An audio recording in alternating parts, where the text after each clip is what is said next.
ഇതെന്താ ഇവിടെ നടക്കുന്നത്? ഏയ് ഇൻസ്പെക്ടർ, ഞാൻ കള്ളൻ മരുമകനെ കൊണ്ടുവന്നിരിക്കുന്നു, നോക്ക്. ഇൻസ്പെക്ടറിന്റെ കണ്ണ് ഗൗതമിലേക്ക് വീണയുടനെ അവൻ ഞെട്ടി. പെട്ടെന്ന് ഓടിയെത്തി അവന്റെ മുന്നിൽ കുനിഞ്ഞു.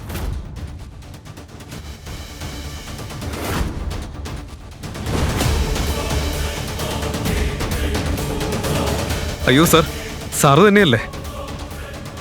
ഏയ് ഇൻസ്പെക്ടർ, ഈ കള്ളനെയാണോ നീ സാറെന്ന് വിളിക്കുന്നത്? വായടച്ചിരിക്കുന്നല്ലേ.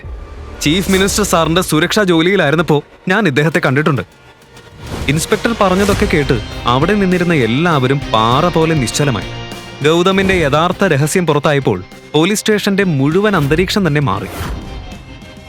തോക്കുകളുടെ ശബ്ദം കേട്ടിരുന്ന സ്ഥലം ഒരു നിമിഷം കൊണ്ട് തന്നെ എല്ലാവരും അവന്റെ മുന്നിൽ മുട്ടുകുത്തി. ദൈവമേ, ഇത്രയും വർഷം ഇദ്ദേഹം ഞങ്ങളുടെ വീട്ടിൽ ദാസനായി കഴിഞ്ഞത് എന്തിനാ? അയ്യോ, അത് നീലിന്റെ സഹോദരിയുടെ ഭർത്താവല്ലേ? നഗരത്തിലെ ഏറ്റവും വലിയ കുടുംബത്തിലെ മരുമകൻ ഭാര്യയുടെ പിറന്നാൾ പാർട്ടിയിൽ വെയിറ്ററായിട്ട് നടക്കുന്നു. അയ്യോ, എന്തവസ്ഥയല്ലേ നിന്റേത്? സാരമില്ല കേട്ടോ. കണ്ടിട്ട് ഭാര്യയ്ക്ക് ഗിഫ്റ്റ് വാങ്ങാൻ ഓവർ ടൈം ചെയ്യാണെന്നാ തോന്നുന്നേ. എന്താണെന്ന് ഞാൻ കാണിച്ചു തരാം. വെയിറ്റർ. യെസ് സർ, ഇവിടെ വാ.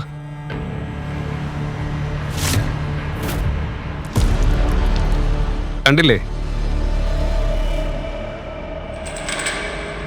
ചെരുപ്പ് നാശമായി. നോക്കി നിൽക്കാതെ വൃത്തിയാക്ക്, വൃത്തിയാക്ക്. വീട്ടുവേലക്കാരൻ ഗൗതം ഒന്നും പറയാതെ നീലിന്റെ ചെരുപ്പ് വൃത്തിയാക്കാൻ തുടങ്ങി. ചുറ്റുമുണ്ടായിരുന്ന എല്ലാവരും അത് കണ്ട് ചിരിച്ചു. അതെല്ലാം കണ്ട അവനിയുടെ കണ്ണുകൾ താഴ്ന്നു. നീലിന്റെ ചെരുപ്പ് വൃത്തിയാക്കിയ ശേഷം ഗൗതം ശാന്തമായി പറഞ്ഞു, റെഡിയായി സർ. ഗുഡ്. നഗരത്തിലെ ഏറ്റവും സമ്പന്നമായ വീട്ടിലെ കൊച്ചുമകളായ അവനിയെ എന്തോ ഒരാശ്ചര്യകരമായ കാരണത്താൽ അവളുടെ മുത്തശ്ശൻ ഗൗതം എന്ന ദരിദ്രനായ യുവാവിനോട് വിവാഹം കഴിപ്പിച്ചു. അവനെ അയാളെ വിവാഹം കഴിച്ചുവെങ്കിലും വേലക്കാരനായി ആ വീട്ടിൽ താമസിക്കുന്ന ഗൗതമിനെ വീട്ടിലെ ജോലിക്കാരെക്കാൾ താഴെയായിരുന്നു പരിഗണിച്ചിരുന്നത്.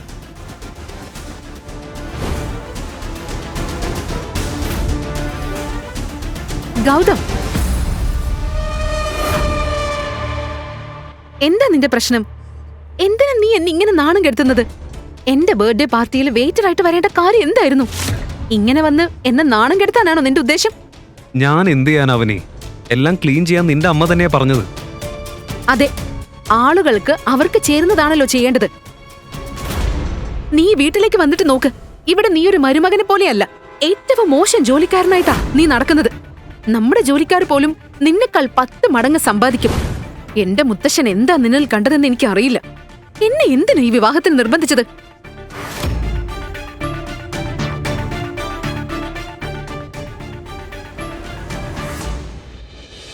നീ വെള്ളം കുടിക്കേ. അവന് പ്ലീസ് കൂൾ ഡൗൺ. അതെല്ലാം നടക്കുമ്പോൾ ഗൗതമിന് ഒരു കോൾ വന്നു. ഇത്രയും പ്രശ്നങ്ങൾക്കിടയിലും അവന്റെ മുഖത്ത് ഒരു വിചിത്രമായ ശാന്തതയുണ്ടായിരുന്നു.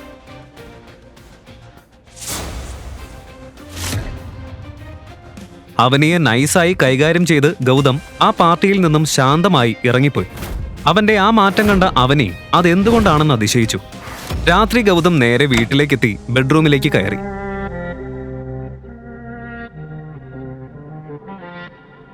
നാണമില്ലേ നിനക്ക് എന്റെ റൂമിലേക്ക് ഇങ്ങനെ കയറി വരാൻ?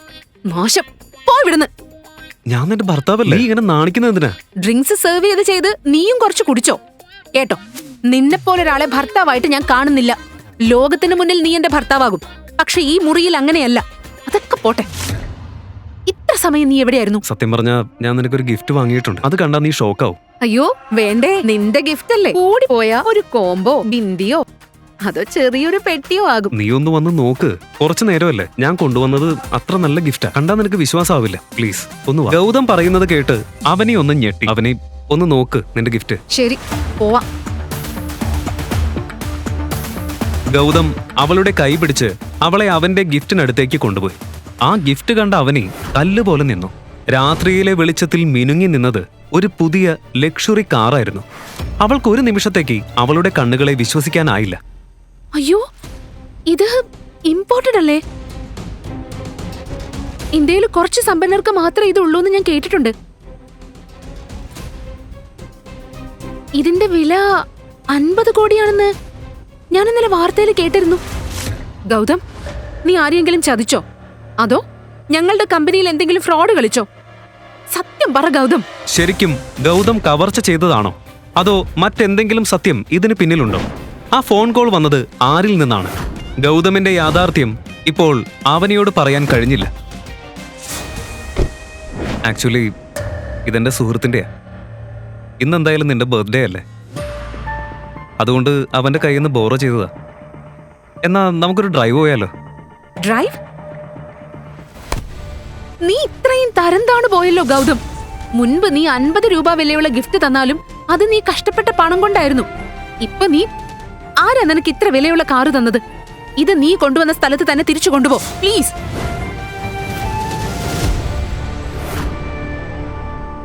ഇതാണ് അവനെയെ നാണം കെടുത്താൻ പറ്റിയ സമയം. ഗൗതമായിട്ട് തന്നെ കൊണ്ടുവന്ന അവസരം ഇത്. അവനിയുടെ വിവാഹത്തിന് കുറച്ചു ദിവസങ്ങൾക്ക് ശേഷം അവളുടെ മുത്തശ്ശൻ മരിച്ചു.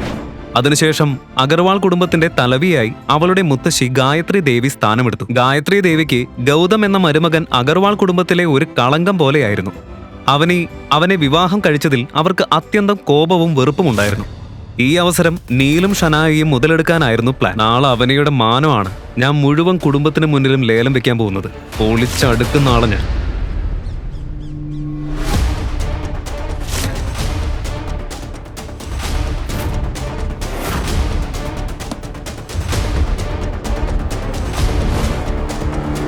നമ്മുടെ വീട്ടിൽ പോലീസോ? ആരാണ് അവനി അഗർവാൾ? അവളെ ഉടനെ വിളിക്കേ.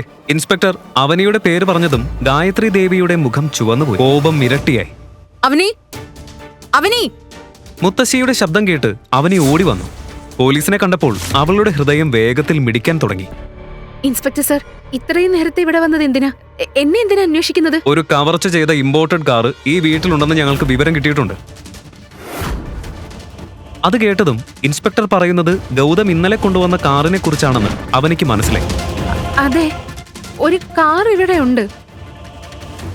പക്ഷേ അതെന്റെ ഭർത്താവ് ഗൗതമാണ് കൊണ്ടുവന്നത്. ആ കാറ് 50 കോടി രൂപയിലധികം വില വരുന്ന കാറാണെന്ന് റിപ്പോർട്ടുണ്ട്.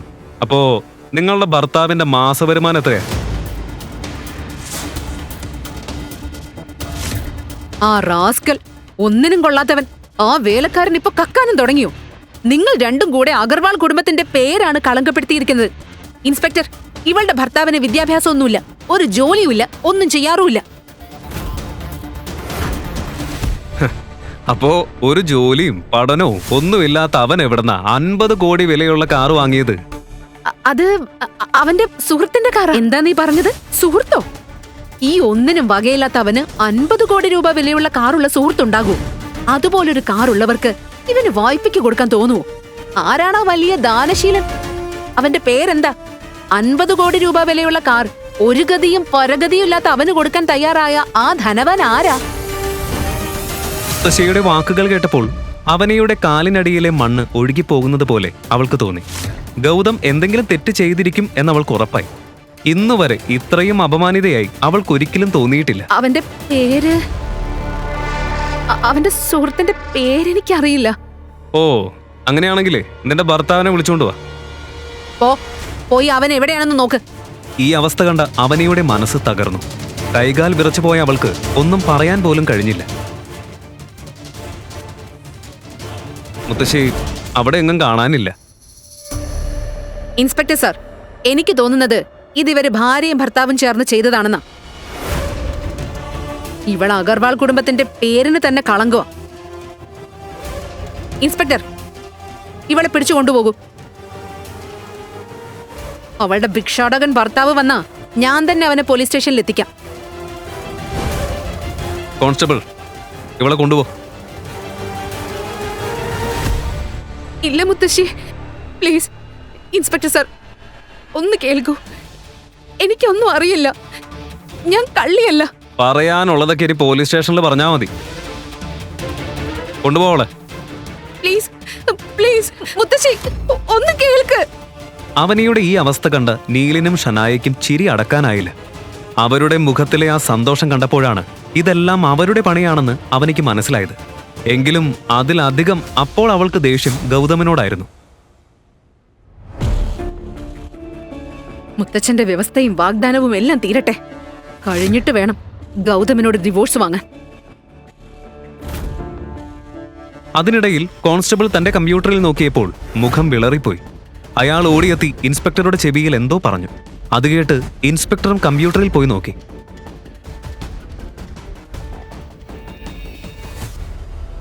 സ്ക്രീനിൽ കണ്ടത് കണ്ടപ്പോൾ അവൻ ഞെട്ടി. അയ്യോ, പണി പാളി. ഇത് റാത്തോർ റോയൽ ഫാമിലിയുടെ കാറാണല്ലോ. വേഗം സീനിയർ ഓഫീസറെ അറിയിക്കേ. നീ ഇനി നല്ലവണ്ണം ദൈവത്തോട് പ്രാർത്ഥിച്ചോ. റാത്തോർ റോയൽ ഫാമിലിക്ക് രാജസ്ഥാൻ മുഴുവൻ അത്യധികം ബഹുമാനമുണ്ടായിരുന്നു. അവരുടെ പേര് കേട്ട മാത്രയിൽ അവനിയുടെ നെറ്റിയിൽ വിയർപ്പ് പൊട്ടി. റാത്തോർ റോയൽ ഫാമിലി, ഇത്രയും വർഷം ഒരു പരാതിയില്ലാത്തവര്. ഇനി അഗർവാൾ കുടുംബത്തിന്റെ നാളുകളാണെന്ന് തോന്നുന്നു. അതേസമയം ഗൗതം വീട്ടിലേക്ക് മടങ്ങിയപ്പോൾ അവനെയെ കാണാനില്ല. അതിൽ അവൻ അല്പം ആശങ്കപ്പെട്ടു. ഈ അവനെ എവിടെ പോയി? ഓഫീസിലേക്ക് പോകുന്നതായൊന്നും പറഞ്ഞില്ലല്ലോ. ഫോണും സ്വിച്ച് ഓഫ് ആണ്. എവിടേക്കായിരിക്കും പോയത്? ആ സമയത്താണ് നീൽ തന്റെ പുതിയ സ്റ്റൈലിലും ആ പഴയ തന്ത്രച്ചിരിയോടെയും അവിടേക്ക് എത്തിയത്. വേട്ടക്കാരൻ തന്റെ ഇരയെ കണ്ടതുപോലെ അവന്റെ കണ്ണുകൾ നേരെ ഗൗതമിലേക്കായിരുന്നു. ഏയ് ഗൗതം, എന്തുപറ്റി? അവനെയാണ് അന്വേഷിക്കുന്നത്. പക്ഷെ അവളെ പോലീസ് പിടിച്ചോണ്ട് പോയല്ലോ. പോലീസോ? എന്തിന്? നിന്നെ വിവാഹം ചെയ്തതാണ് കുറ്റം. പാവം അവനി. തമാശ വേണ്ട, സത്യം പറയ്, എന്താ കുറ്റം? നീ ഇന്നലെ കട്ടെടുത്ത് കൊണ്ടുവന്ന കാറിന്റെ കേസ്, ആ ലക്ഷറി കാറ് നീ ഇന്നലെ കൊണ്ടുവന്നത് കണ്ടപ്പോ തന്നെ എനിക്ക് സംശയം തോന്നി. ഞാൻ അപ്പൊ തന്നെ പോലീസിനെ അറിയിച്ചു. അവരിന്ന് പുലർച്ചെ വന്ന് അവനെ അറസ്റ്റ് ചെയ്തു. ചതിയന്മാരെ, നീ വലിയൊരു തെറ്റാ ചെയ്തത്. ഇത്രയും കാലം നിങ്ങൾ എന്നെ അപമാനിച്ചിട്ടും ഞാൻ ഒന്നും മിണ്ടിയില്ല. പക്ഷെ എന്റെ ഭാര്യ എങ്ങനെ വലിച്ചടച്ചാൽ ഞാൻ അടങ്ങിയിരിക്കില്ല. ഇനി അഗർവാൾ കുടുംബത്തോട് ഞാൻ എന്ത് ചെയ്യുമെന്ന് കണ്ടറിഞ്ഞു നീ. എടാ കള്ള!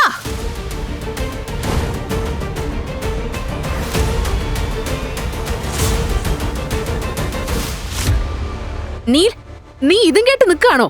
അവനെ പിടിച്ച് പോലീസ് സ്റ്റേഷനിലേക്ക് കൊണ്ടുപോ. ഇവനാ നമ്മുടെ കുടുംബത്തിന്റെ പേരിനുണ്ടായ നാണക്കേട്. ഹാ, വാ, എല്ലാവരും വരൂ.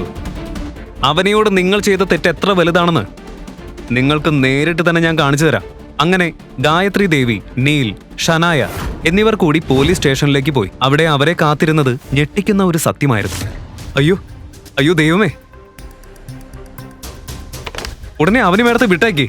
എന്തൊരു വലിയ തെറ്റാ നമ്മൾ ചെയ്തത്. ആ ചെക്കനും പെണ്ണും ആ വയസ്സത്തി തള്ളയൊക്കെ പറഞ്ഞത് കേട്ടാ ഇങ്ങനെയായത്. അയ്യോ, ചീഫ് മിനിസ്റ്ററിന്റെ കോളാ വന്നത്. അവനി മാഡത്തെ അറസ്റ്റ് ചെയ്യുന്നതിന് മുഴുവൻ സ്റ്റേഷന് സസ്പെൻഡായി. അവനി മാഡം, പ്ലീസ് ക്ഷമിക്കും മാഡം. ചീഫ് മിനിസ്റ്റർ സാറിനോട് പറഞ്ഞ് ഞങ്ങളുടെ ജോലി ഒന്ന് രക്ഷിക്കണം മാഡം. അല്ലെങ്കിൽ ഞങ്ങളുടെ കുടുംബം ആകെ പാടുപെടും. പ്ലീസ് മാഡം, ഞങ്ങളോട് മാപ്പാക്ക്. ഇൻസ്പെക്ടർ സർ, ഞാൻ എങ്ങനെ പറയും? ചീഫ് മിനിസ്റ്റർ സാറിനെ ഞാൻ അറിയില്ലല്ലോ. ഇല്ല മാഡം, നിങ്ങൾക്കറിയില്ല. പക്ഷെ നിങ്ങളുടെ ഭർത്താവിനറിയാം.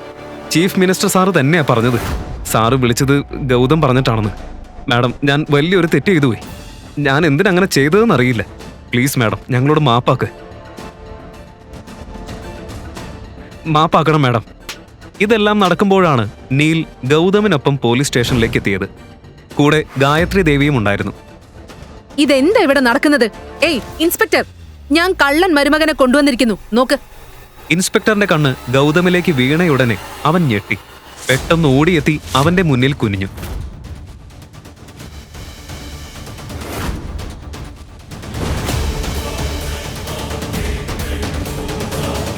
അയ്യോ സർ, സാറ് തന്നെയല്ലേ?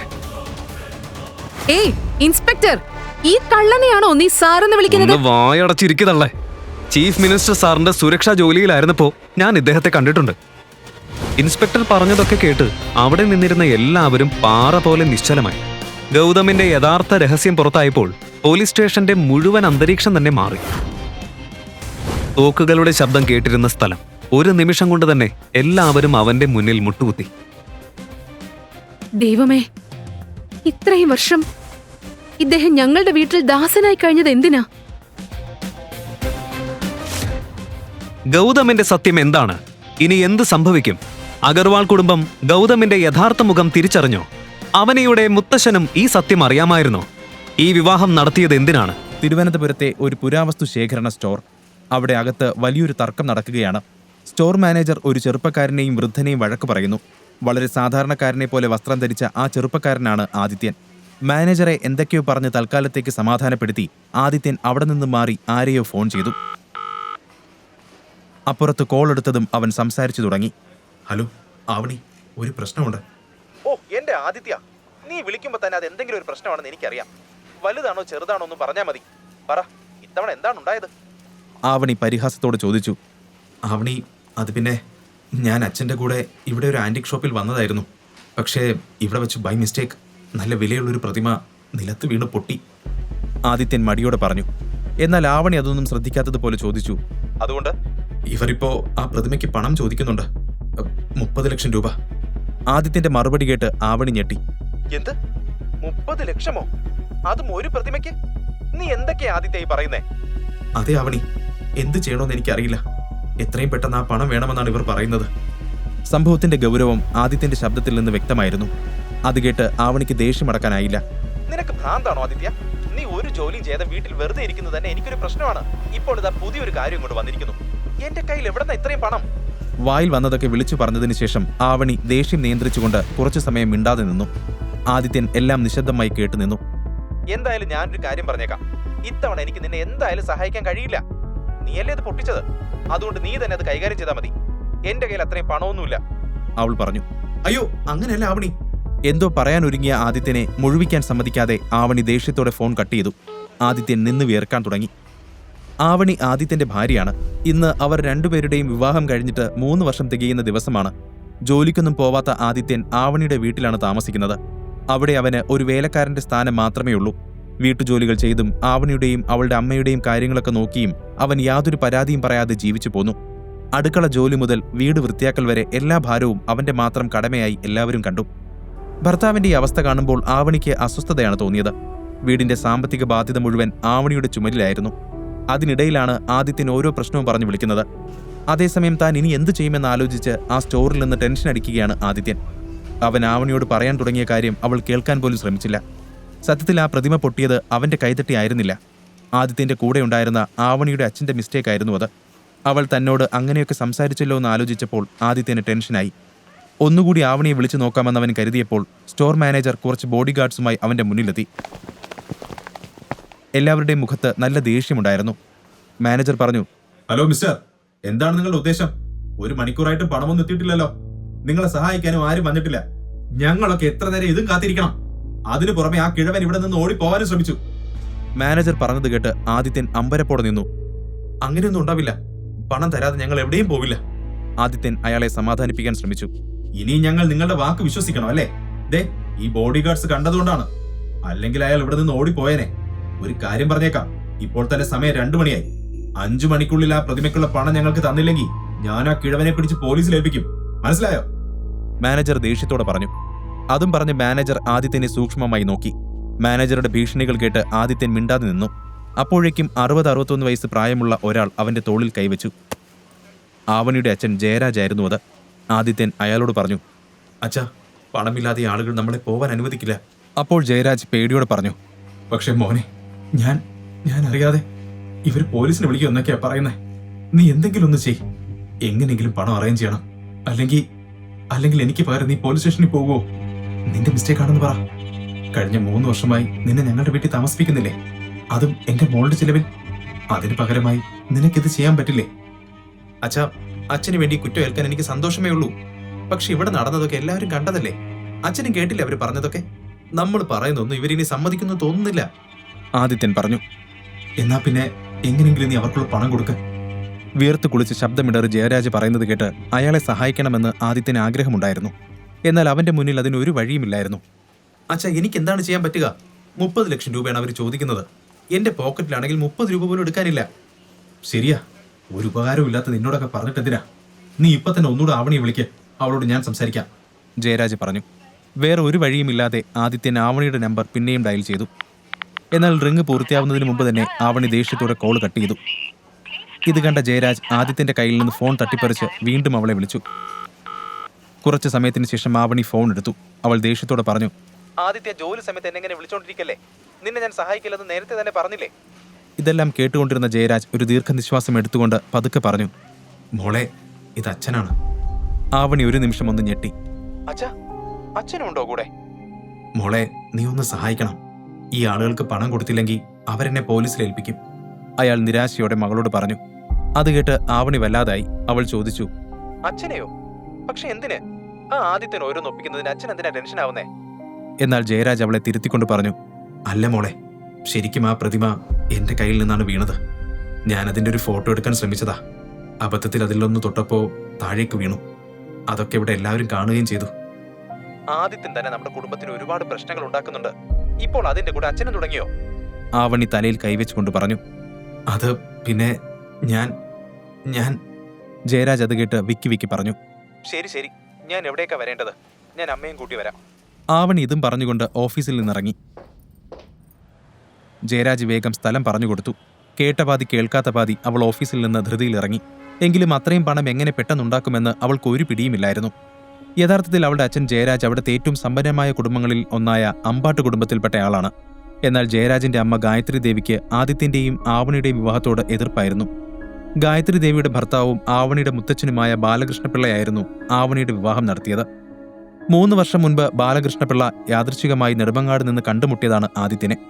അവനെ തിരിച്ചറിഞ്ഞ നിമിഷം തന്നെ അയാൾ ആദിത്യനെ തന്റെ ചെറുമകൾ ആവണിക്ക് വേണ്ടി വരനായി തിരഞ്ഞെടുത്തു. ആവണി തന്റെ മുത്തച്ഛനെ ഒരുപാട് സ്നേഹിക്കുന്നുണ്ട്. അതുകൊണ്ട് അദ്ദേഹത്തിന്റെ ആഗ്രഹങ്ങൾക്ക് വിരുദ്ധമായി അവൾ ഒന്നും പ്രവർത്തിച്ചില്ല. എന്നാൽ ആവണിയും ആദിത്യനും തമ്മിലുള്ള വിവാഹം കഴിഞ്ഞ ഉടൻ തന്നെ ബാലകൃഷ്ണപിള്ള മരണമടഞ്ഞു. ആദിത്യനെ അയാൾക്ക് എങ്ങനെയാണ് മുൻപരിചയം, എന്തിനാണ് ആവണിയെക്കൊണ്ട് വിവാഹം കഴിപ്പിച്ചത് എന്നൊക്കെയുള്ള രഹസ്യം അതോടെ മൺമറഞ്ഞു പോയി. അദ്ദേഹത്തിന്റെ മരണശേഷം കുടുംബത്തിന്റെ നിയന്ത്രണം അദ്ദേഹത്തിന്റെ ഭാര്യ ഗായത്രി ദേവി ഏറ്റെടുത്തു. ഗായത്രി ദേവിക്ക് തന്റെ കുടുംബത്തിന്റെ പ്രതാപത്തിൽ വളരെയധികം അഭിമാനമുണ്ടായിരുന്നു. അതുകൊണ്ട് തന്നെ ആദിത്യനെ പോലെ ഒരാളെ അവർക്ക് ഒരിക്കലും അംഗീകരിക്കാൻ കഴിഞ്ഞില്ല. ബാലകൃഷ്ണപിള്ളയുടെ മരണത്തിനു ശേഷം ജയരാജിനെയും കുടുംബത്തെയും ഗായത്രി ദേവി അമ്പാട്ട് തറവാട്ടിൽ നിന്നും പുറത്താക്കി. അതിനുശേഷം അവർ ആകെ ബുദ്ധിമുട്ടിലായിരുന്നു.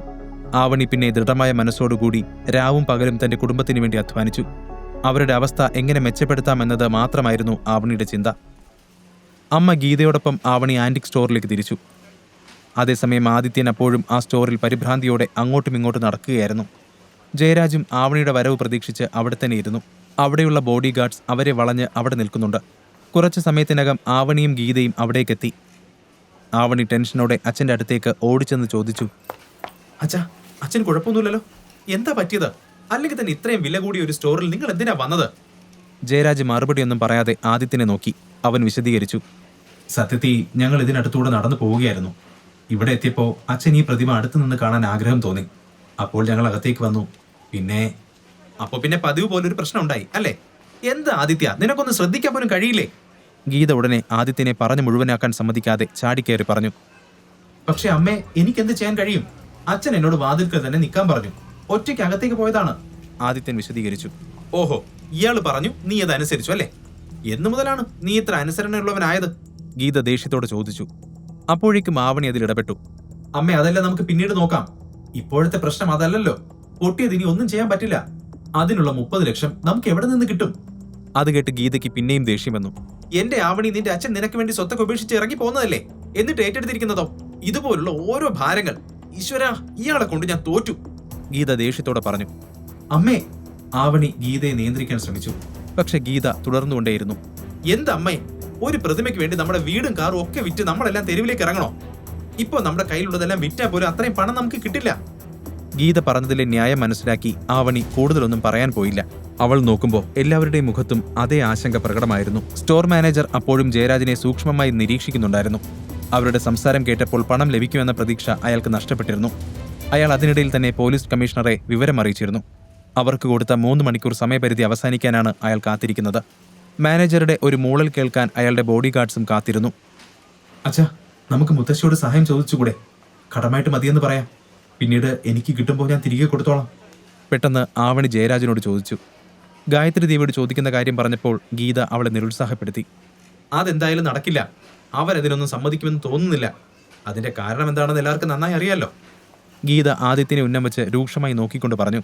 എന്നാൽ ആവണി അതൊന്നും ശ്രദ്ധിക്കാതെ പിന്നെയും പറഞ്ഞു. ഒന്ന് ചോദിക്കുന്നതുകൊണ്ട് എന്താണ് പ്രശ്നം? ഞാൻ തന്നെ മുത്തശ്ശിയെ വിളിക്കാം. ആവണി ഫോൺ എടുത്ത് ഗായത്രി ദേവിയുടെ നമ്പറിലേക്ക് ഡയൽ ചെയ്തു. തന്റെ നമ്പർ കണ്ടാൽ മുത്തശ്ശി കോൾ എടുക്കുമോ എന്ന ആശങ്ക വാസ്തവത്തിൽ അവൾക്കുമുണ്ടായിരുന്നു. എന്നാൽ അവളെ അത്ഭുതപ്പെടുത്തിക്കൊണ്ട് ഗായത്രി ദേവി ഫോൺ എടുത്തു. ആവണി പരിഭ്രമത്തോടെ പറഞ്ഞു, മുത്തശ്ശി, ഇത് ഞാൻ. ഉടനെ അപ്പുറത്തു നിന്നും ഗായത്രി ദേവിയുടെ ഉറച്ച ശബ്ദം കേട്ടു. മനസ്സിലായി. എന്താ കാര്യം? ഗായത്രി ദേവി ലവലേശം സ്നേഹമില്ലാത്ത രീതിയിൽ ചോദിച്ചു. ആവണി ഒരു ദീർഘനിശ്വാസം എടുത്തുകൊണ്ട് അവരോടെല്ലാം വിശദീകരിച്ചു. ഗായത്രി ദേവി എല്ലാം ശ്രദ്ധാപൂർവം കേട്ടു. ആവണി പറഞ്ഞു തീർന്നപ്പോൾ ഒരു നീണ്ട നിശബ്ദത മാത്രമുണ്ടായി. കുറച്ചു കഴിഞ്ഞപ്പോൾ ഗായത്രി ദേവിയുടെ ശക്തമായ ശബ്ദം കേട്ടു. ശരി, പണം ഞാൻ തരാം. പക്ഷേ നീ എൻ്റെ ഒരു നിബന്ധന അംഗീകരിക്കണം. നിബന്ധനയോ? എന്താണത്? ആവണി മടിച്ചുകൊണ്ട് ചോദിച്ചു. ഗായത്രി ദേവി വിശദീകരിച്ചു. ഇവിടുത്തെ ഏറ്റവും വലിയ കമ്പനിയായ മീറ്റിയോർ ഗ്രൂപ്പുമായി ഞങ്ങളൊരു പാർട്ണർഷിപ്പിലേക്ക് കടക്കാൻ പോവുകയാണ്. നിനക്കിപ്പോഴും എന്നോട് ബഹുമാനമുണ്ടെങ്കിൽ, നീ എന്നെ ഇപ്പോഴും നിന്റെ മുത്തശ്ശിയായി അംഗീകരിക്കുന്നുണ്ടെങ്കിൽ, നീ ഇപ്പോൾ തന്നെ ആ ആദിത്യനെ ഡിവോഴ്സ് ചെയ്ത് മീറ്റിയോർ ഗ്രൂപ്പിന്റെ ചെയർമാന്റെ മകൻ അശോക് ചന്ദ്രനെ വിവാഹം കഴിക്കണം. മുത്തശ്ശിയുടെ ആവശ്യം കേട്ട് ആവണി ഞെട്ടി. അവൾ വേഗം തന്നെ പറഞ്ഞു, മുത്തശ്ശി എന്തായി പറയുന്നേ? ഇതല്ലെങ്കിലും ആദിത്യന്റെ തെറ്റല്ലല്ലോ, അവനല്ല. എന്നാൽ ഗായത്രി ദേവി ഉറച്ച ശബ്ദത്തിൽ പിന്നെയും ആവർത്തിച്ചു, അതല്ലല്ലോ ഞാൻ പറഞ്ഞത്. ആരുടെ തെറ്റെന്നത് എനിക്ക് പ്രസക്തമല്ല. നിനക്കിപ്പോ എന്റെ സഹായം വേണമെന്നുണ്ടെങ്കിൽ നിന്റെ ആ കാൽക്കാശിന് വകയില്ലാത്തവനെ കളഞ്ഞിട്ട് ഞാൻ പറയുന്നവനെ കെട്ടണം. അതിന് സമ്മതമാണോ അല്ലയോ? ആവണി ആ ചോദ്യത്തിന് ഉത്തരം നൽകാതെ പിന്നെയും അവരെ കാര്യം പറഞ്ഞ് ബോധിപ്പിക്കാൻ ശ്രമിച്ചു. മുത്തശ്ശി, ഈ പണം മുത്തശ്ശിയുടെ മകന് വേണ്ടിയല്ലേ? ഗായത്രി ദേവി അവളെ തടഞ്ഞുകൊണ്ട് പറഞ്ഞു. ബന്ധത്തിന്റെ കടമയൊന്നും നീ എന്നെ പഠിപ്പിക്കണ്ട. നിന്റെ അച്ഛൻ ഈ പണം വേണമെന്നുണ്ടെങ്കിൽ ഞാൻ പറഞ്ഞ കാര്യം നീ കേൾക്കണം. നന്നായി സമയമെടുത്ത് ആലോചിച്ച് പറഞ്ഞാൽ മതി. ആവണി വീണ്ടും സംസാരിച്ചു തുടങ്ങുമ്പോഴേക്കും ഗായത്രി ദേവി കോൾ കട്ട് ചെയ്തിരുന്നു. ഫോൺ സ്പീക്കറിലായിരുന്നതുകൊണ്ട് തന്നെ ഗായത്രി ദേവിയുടെ സംസാരം അവിടെ നിന്ന് എല്ലാവരും കേട്ടിരുന്നു. ആരും ഒന്നും മിണ്ടാതെ നിന്നപ്പോൾ ആദിത്യൻ ആവണിയുടെ അടുത്തേക്ക് ചെന്നു. അവളുടെ തോളിൽ കൈവച്ചുകൊണ്ട് ആശ്വസിപ്പിച്ചു. ആവണി, സാരമില്ല, ഞാൻ എന്തെങ്കിലും ചെയ്യാം. അത് കേട്ടതും ഗീത ദേഷ്യത്തോടെ അലറി. ഓ, നീ എന്ത് ചെയ്യാ? തെരുവിൽ കിടന്ന് തെണ്ടുവോ? ആവണി, നീ ഞാൻ പറയുന്നത് കേൾക്ക്. നീ ഇവരെ ഡിവോഴ്സ് ചെയ്യ്. അപ്പോ പിന്നെ നിന്റെ മുത്തശ്ശി നമ്മളെ കുടുംബത്തിലേക്ക് തിരിച്ചു വിളിക്കും. നമ്മുടെ എല്ലാ പ്രശ്നവും അതോടെ തീരും. അല്ലെങ്കിൽ ഒരു കാര്യം ചെയ്യ്, നീ ഇപ്പോ തന്നെ അശോകിനെ വിളിക്കുക. നിങ്ങൾ തമ്മിൽ പരിചയമുള്ളതല്ലേ? അവൻ എന്തായാലും നിന്നെ സഹായിക്കും. ഈ 30 ലക്ഷമൊക്കെ അവന്റെ അച്ഛനെ സംബന്ധിച്ച് ചെറിയ തുക മാത്രമാണ്. ഗീത അങ്ങനെയൊക്കെ പറഞ്ഞെങ്കിലും അശോക് ആരാണെന്ന് ആവണിക്ക് നന്നായി അറിയാമായിരുന്നു. മീറ്റിയോർ ഗ്രൂപ്പിന്റെ വൈസ് ചെയർമാൻ ചന്ദ്രശേഖറിന്റെ ഒരേയൊരു മകനാണ് സ്ത്രീലമ്പടനായ ഈ അശോക്. സ്ത്രീകൾ വീക്ക്നെസ്സായ അവന് ഓരോ ദിവസവും ഓരോ പെണ്ണാണ്. അവന്റെ പേരിൽ എത്രയോ ബലാത്സംഗ കേസുകൾ ഫയൽ ചെയ്തിട്ടുണ്ടെങ്കിലും അച്ഛന്റെ പണത്തിന്റെ ബലത്തിൽ അവൻ അതിൽ നിന്നെല്ലാം പുറത്തു കടന്നു. അശോക് കോളേജിൽ പഠിക്കുന്ന സമയം മുതൽ ആവണിയെ പിന്തുടരുന്നുണ്ട്. എന്നാൽ അവൾ എപ്പോഴും അവനെ അവഗണിച്ചു. അശോകിന്റെ പേര് കേട്ടപ്പോൾ ആദിത്യനും എന്തോ പറയാൻ വന്നെങ്കിലും ആരും അപ്പോൾ അവനെ കേൾക്കില്ലെന്ന് അവന് തോന്നി. അവൻ ഫോൺ എടുത്ത് അവിടെ നിന്നും പുറത്തേക്ക് നടന്നു. സ്റ്റോറിന്റെ പുറത്തെത്തിയപ്പോൾ അവൻ ഒരു നമ്പറിലേക്ക് ഡയൽ ചെയ്തു. ഓരോ റിങ്ങിലും അവന്റെ ഹൃദയമിടിപ്പ് വർദ്ധിച്ചു. ഫോൺ കണക്ട് ആയതും കുറച്ചു സമയം നിശബ്ദതയായിരുന്നു. അവസാനം ആദിത്യൻ ഒരു മടിയോടെ വിളിച്ചു, മൂർത്തിയെങ്കിൽ. ഒരു നിമിഷത്തെ നിശബ്ദതയ്ക്ക് ശേഷം അപ്പുറത്തെ ആൾ സംസാരിച്ചു. പറയൂ കൊച്ചു തമ്പുരാനെ. അത് കേട്ട് ആദിത്യന്റെ ഹൃദയം ഒരു നിമിഷം നിലച്ചതുപോലെ തോന്നി. അവൻ വേഗം സ്റ്റോറിന്റെ ഒരു മൂലയിൽ പോയിരുന്നു. പിന്നെ പതുക്കെ ചോദിച്ചു, സുഖമാണോ അങ്കിളെ? ആദിത്യൻ ഇപ്പോൾ സംസാരിക്കുന്ന വ്യക്തിയാണ് കൃഷ്ണമൂർത്തി. അവന്റെ അച്ഛൻ ഐരൂരിലെ പ്രതാപികളായ രാജകുടുംബമായ പള്ളിക്കൽ കോവിലകത്തെ രാഘവേന്ദ്രവർമ്മയുടെ വലം കൈയാണ് മൂർത്തി. രാഘവേന്ദ്രന്റെ ഏറ്റവും ഇളയ മകനാണ് രാജകുമാരനായ ആദിത്യവർമ്മ. അതിസമ്പന്നമായ പള്ളിക്കൽ തന്നെയാണ് ആദിത്യനും വളർന്നത്. അവൻ വലുതായി വിവാഹപ്രായമായപ്പോൾ അവന്റെ മുത്തച്ഛൻ അദ്ദേഹത്തിന്റെ അടുത്ത സുഹൃത്തിന്റെ മകൾ ദീപികയുമായി ആദിത്യന്റെ വിവാഹമുറപ്പിച്ചു. ദീപിക ആദിത്യന്റെ ബാല്യകാല സുഹൃത്തായിരുന്നെങ്കിലും അവൻ ഒരിക്കലും അവളെ പ്രണയത്തോടെ കണ്ടിട്ടില്ല. പക്ഷെ അവന്റെ വീട്ടുകാർ അവന്റെ താല്പര്യം നോക്കിയില്ല. അവർ ആദിത്യനും ദീപികയും തമ്മിലുള്ള വിവാഹമുറപ്പിച്ചു. അപ്പോഴാണ് എല്ലാം മാറ്റിമറിച്ച ഒരു സംഭവം കോവിലകത്ത് നടന്നത്. കല്യാണത്തിന്റെ അന്ന് അലങ്കരിച്ച ആ മണ്ഡപം വിട്ട് ആദിത്യൻ അവിടെ നിന്ന് ഇറങ്ങിപ്പോയി. ആ മണ്ഡപം ഇപ്പോഴും കോവിലകത്ത് അതുപോലെ തന്നെ അലങ്കരിച്ച് നിൽക്കുന്നുണ്ട്. എല്ലാം ആലോചിച്ചുകൊണ്ട് നിന്ന മൂർത്തി പെട്ടെന്ന് സ്വബോധത്തിലേക്ക് തിരികെ വന്നുകൊണ്ട് ആദിത്യനോട് പറഞ്ഞു, സുഖമാണ്. ആദിത്യൻ സംശയത്തോടെ പിന്നെയും നിന്നു. അങ്കിളിന് എന്നോട് ഇപ്പോഴും ദേഷ്യമുണ്ടോ? അപ്പോൾ മൂർത്തി അവനോട് പറഞ്ഞു, എന്തൊക്കെയാ ഈ പറയുന്ന കൊച്ചു തമ്പുരാനെ? തമ്പുരാൻ പോയതിനു ശേഷം കോവിലൊക്കെ ആകെ ശൂന്യമായതുപോലെയാണ്. വല്ലാതെ മിസ് ചെയ്യാണ്. അത് കേട്ട ആദിത്യന് ആകെ വിഷമം തോന്നി. സോറി അങ്കിളെ, ഞാനിപ്പോൾ വിളിച്ചത് ഒരു സഹായം ചോദിക്കാനാ. ഞാൻ വലിയൊരു പ്രശ്നത്തിൽപ്പെട്ടിരിക്കുകയാണ്. തമ്പുരാൻ ഇപ്പോൾ എവിടെയാണ് താമസിക്കുന്നതെന്നും എന്താണ് തമ്പുരാന്റെ പ്രശ്നമെന്നും എല്ലാം എനിക്കറിയാം. മൂർത്തിയുടെ മറുപടി കേട്ട ആദിത്യൻ അമ്പരപ്പോടെ നിന്നു. അവൻ മെല്ലെ ആ സ്റ്റോറിൽ നിന്നും പുറത്തേക്കിറങ്ങി. 4 വർഷം മുമ്പാണ് അവൻ കോവിലകം വിട്ടിറങ്ങിയത്. എന്നിട്ടും ഇപ്പോഴും അവർ തന്നെ പിന്തുടരുന്നുണ്ടെന്ന് കേട്ടപ്പോൾ അവന് ശരിക്കും അത്ഭുതം തോന്നി. എന്തായാലും ആലോചിച്ച് നിൽക്കാൻ സമയമില്ല. ആദിത്യൻ വേഗം പറഞ്ഞു, അപ്പോൾ പിന്നെ ഞാനെല്ലാം വിശദീകരിക്കേണ്ട ആവശ്യമില്ലല്ലോ. എനിക്കിപ്പോൾ ഒരു 30 ലക്ഷം രൂപ വേണം. അതുകൊണ്ട് എനിക്ക്... പെട്ടെന്ന് മൂർത്തി അവനെ തടഞ്ഞു. പണം നമുക്കൊരു പ്രശ്നമല്ലല്ലോ തമ്പുരാനെ. ആട്ടെ, ഇപ്പോൾ എന്താ അത്യാവശ്യം? പള്ളിക്കലെ കൊച്ചു തമ്പുരാന് വല്ലവന്റെയും വീട്ടുജോലി ചെയ്യേണ്ട ഗതികേടുണ്ടോ? എല്ലാം അവസാനിപ്പിച്ച് കോലോത്തേക്ക് തിരികെ വന്നൂടെ തമ്പുരാന്? ആദിത്യനൊന്നും മിണ്ടിയില്ല. മൂർത്തി തുടർന്നു. പള്ളിക്കൽ കോവിലകത്തിന്റെ സിംഹാസനം വലിച്ചെറിഞ്ഞിട്ടാണ് തമ്പുരാൻ അവിടെ നിന്ന് ഇറങ്ങിപ്പോകുന്നത്. ഇത്രയും വർഷമായിട്ടും തിരികെ വരാതെ എന്തിനാണ് ഇങ്ങനെ ഒരു നരകതുല്യ ജീവിതം? ആരോടെങ്കിലുമുള്ള പ്രതികാരമാണെങ്കിൽ ആരോട്? എന്തിന്? 4 വർഷമായി ആദിത്യന്റെ ഉള്ളിൽ കിടക്കുന്ന മുറിവുകളെ മൂർത്തിയുടെ വാക്കുകൾ കുത്തിനോവിച്ചു. അങ്കിളെ, ഇതൊരു പ്രതികാരമൊന്നുമല്ല. സത്യം പറഞ്ഞ ഇതൊരു മുഖംമൂടിയാണ്. ഒന്നിനും വകയില്ലാത്ത വെറും ഒരു മരുമകന്റെ മുഖംമൂടി. നമ്മുടെ നാട്ടിൽ വിവാഹം കഴിഞ്ഞ് ഭർത്താവ് ഭാര്യയുടെ വീട്ടിൽ നിൽക്കുന്നത് ഏറ്റവും മോശം കാര്യമായാണ് കണക്കാക്കുന്നതെന്ന് എനിക്കറിയാണ്ടല്ല. ഇപ്പോൾ ഇങ്ങനെ ജീവിക്കുന്നതിന് എനിക്ക് എന്റേതായ കാരണങ്ങളുണ്ട്. ഇതൊക്കെ എന്തിനാണ്, ആർക്കു വേണ്ടിയാണ് എന്നതെല്ലാം സമയം വരുമ്പോൾ ഞാൻ പറയാം. ഇപ്പോൾ തൽക്കാലം ഈ വിഷയത്തെപ്പറ്റി സംസാരിക്കാൻ എനിക്ക് ആഗ്രഹമില്ല. ഇപ്പോൾ എന്റെ മുമ്പിൽ വളരെ വലിയൊരു പ്രശ്നമുണ്ട്. അതിൽ നിങ്ങൾക്കെന്നെ സഹായിക്കാൻ പറ്റുമോ എന്ന് പറയൂ. ആദിത്യൻ ആകാംക്ഷയോടെ നിന്നപ്പോൾ മൂർത്തി പറഞ്ഞു, പള്ളിക്കൽ കോലോത്ത് നിന്ന് തമ്പുരാന് 30 ലക്ഷം രൂപ തരും. പക്ഷെ ആ പണത്തിന് പകരമായി തമ്പുരാന്റെ മുത്തച്ഛന് ഒരു കണ്ടീഷനുണ്ട്. ആദിത്യൻ ഒന്ന് അമ്പരന്നു. എന്ത് കണ്ടീഷൻ? മൂർത്തി ശാന്തമായി പറഞ്ഞു, തമ്പുരാൻ മുൻപ് നിശ്ചയിച്ചുറപ്പിച്ചതുപോലെ ദീപികയെ വിവാഹം കഴിക്കണം. ആദിത്യൻ അത് കേട്ട് ഞെട്ടിപ്പോയി. 4 വർഷം കഴിഞ്ഞിട്ടും അതേ ആവശ്യം തന്നെ. അവൻ വേഗം തന്നെ അത് നിരസിച്ചു. അങ്കിളെ, എല്ലാം അറിയാമെന്നല്ലേ പറഞ്ഞത്? എന്റെ വിവാഹം ഒരിക്കൽ കഴിഞ്ഞതാണ്. പിന്നെ എങ്ങനെ എനിക്ക് ദീപികയെ വിവാഹം കഴിക്കാൻ സാധിക്കും? അതൊന്നും നടക്കില്ല. അപ്പോൾ മൂർത്തി വിശദീകരിച്ചു. ആവണിയുമായുള്ള കൊച്ചു തമ്പുരാന്റെ വിവാഹത്തെ വലിയ തമ്പുരാൻ ഒരിക്കലും അംഗീകരിച്ചിട്ടില്ല. കൊച്ചു തമ്പുരാൻ കോവിലകത്തിൽ നിന്ന് ഇറങ്ങി പോകുന്നതിന് ശേഷം അവിടെ ഒരുപാട് കാര്യങ്ങളുണ്ടായി. അറിയാലോ, എനിക്കെന്തായാലും കോലോത്തെ തീരുമാനത്തിനെതിരായി ഒന്നും ചെയ്യാൻ കഴിയില്ല. പണം ഞാൻ തരാം. അതിന് പകരമായി തമ്പുരാൻ ആവണിയെ ഡിവോഴ്സ് ചെയ്ത് ദീപികയെ വിവാഹം കഴിക്കണം. മൂർത്തി വീണ്ടും ആ ആവശ്യം തന്നെ പറഞ്ഞത് കേട്ടപ്പോൾ ആദിത്യൻ കുറച്ചു സമയം മിണ്ടാതെ നിന്നു. പിന്നെ മനസ്സിൽ ചിന്തിച്ചു, വർഷം 4 കഴിഞ്ഞിട്ടും മുത്തച്ഛൻ അതേ വാശിയിൽ തന്നെയാണല്ലേ. എന്തായാലും അദ്ദേഹത്തിന്റെ വാശി കാരണം എനിക്ക് ഇനിയും എന്റെ ജീവിതം കളയാൻ പറ്റില്ല. ആവണി ഉപേക്ഷിക്കാനും എനിക്ക് പറ്റില്ല. ആദിത്യന്റെ മുമ്പിൽ ഇപ്പോൾ വേറെ ഒരു വഴിയുമില്ലായിരുന്നു. ദീപികയെ വിവാഹം കഴിക്കുക എന്നത് അവൻ ഒരിക്കലും ചിന്തിക്കാനാവാത്ത കാര്യമാണ്. എന്നാൽ ഈ ഓഫർ ഇപ്പോൾ നിരസിച്ചു കഴിഞ്ഞാൽ ആവണി പിന്നെ പണത്തിനു വേണ്ടി അശോകന്റെ അടുത്തേക്ക് പോവേണ്ടി വരും. അവസാനം അവൻ മനസ്സിൽ ചില കാര്യങ്ങൾ ഉറപ്പിച്ചുകൊണ്ട് ആത്മവിശ്വാസത്തോടെ പറഞ്ഞു, ശരി, സമ്മതം. പക്ഷെ അങ്കിൾ, എനിക്കൊരു വർഷത്തെ സമയം വേണം. 1 വർഷത്തിന് ശേഷം ഞാൻ ആവണി ഉപേക്ഷിച്ച് മുത്തച്ഛൻ പറയുന്ന ആരെയും വിവാഹം കഴിക്കാം. മൂർത്തി അത് കേട്ട് സന്തോഷിച്ചു. അത് സാരമില്ല. 4 വർഷമായി കോലോത്തുള്ളവരൊക്കെ തമ്പുരാൻ മടങ്ങി വരുന്നതും കാത്തിരിക്കുകയാണ്.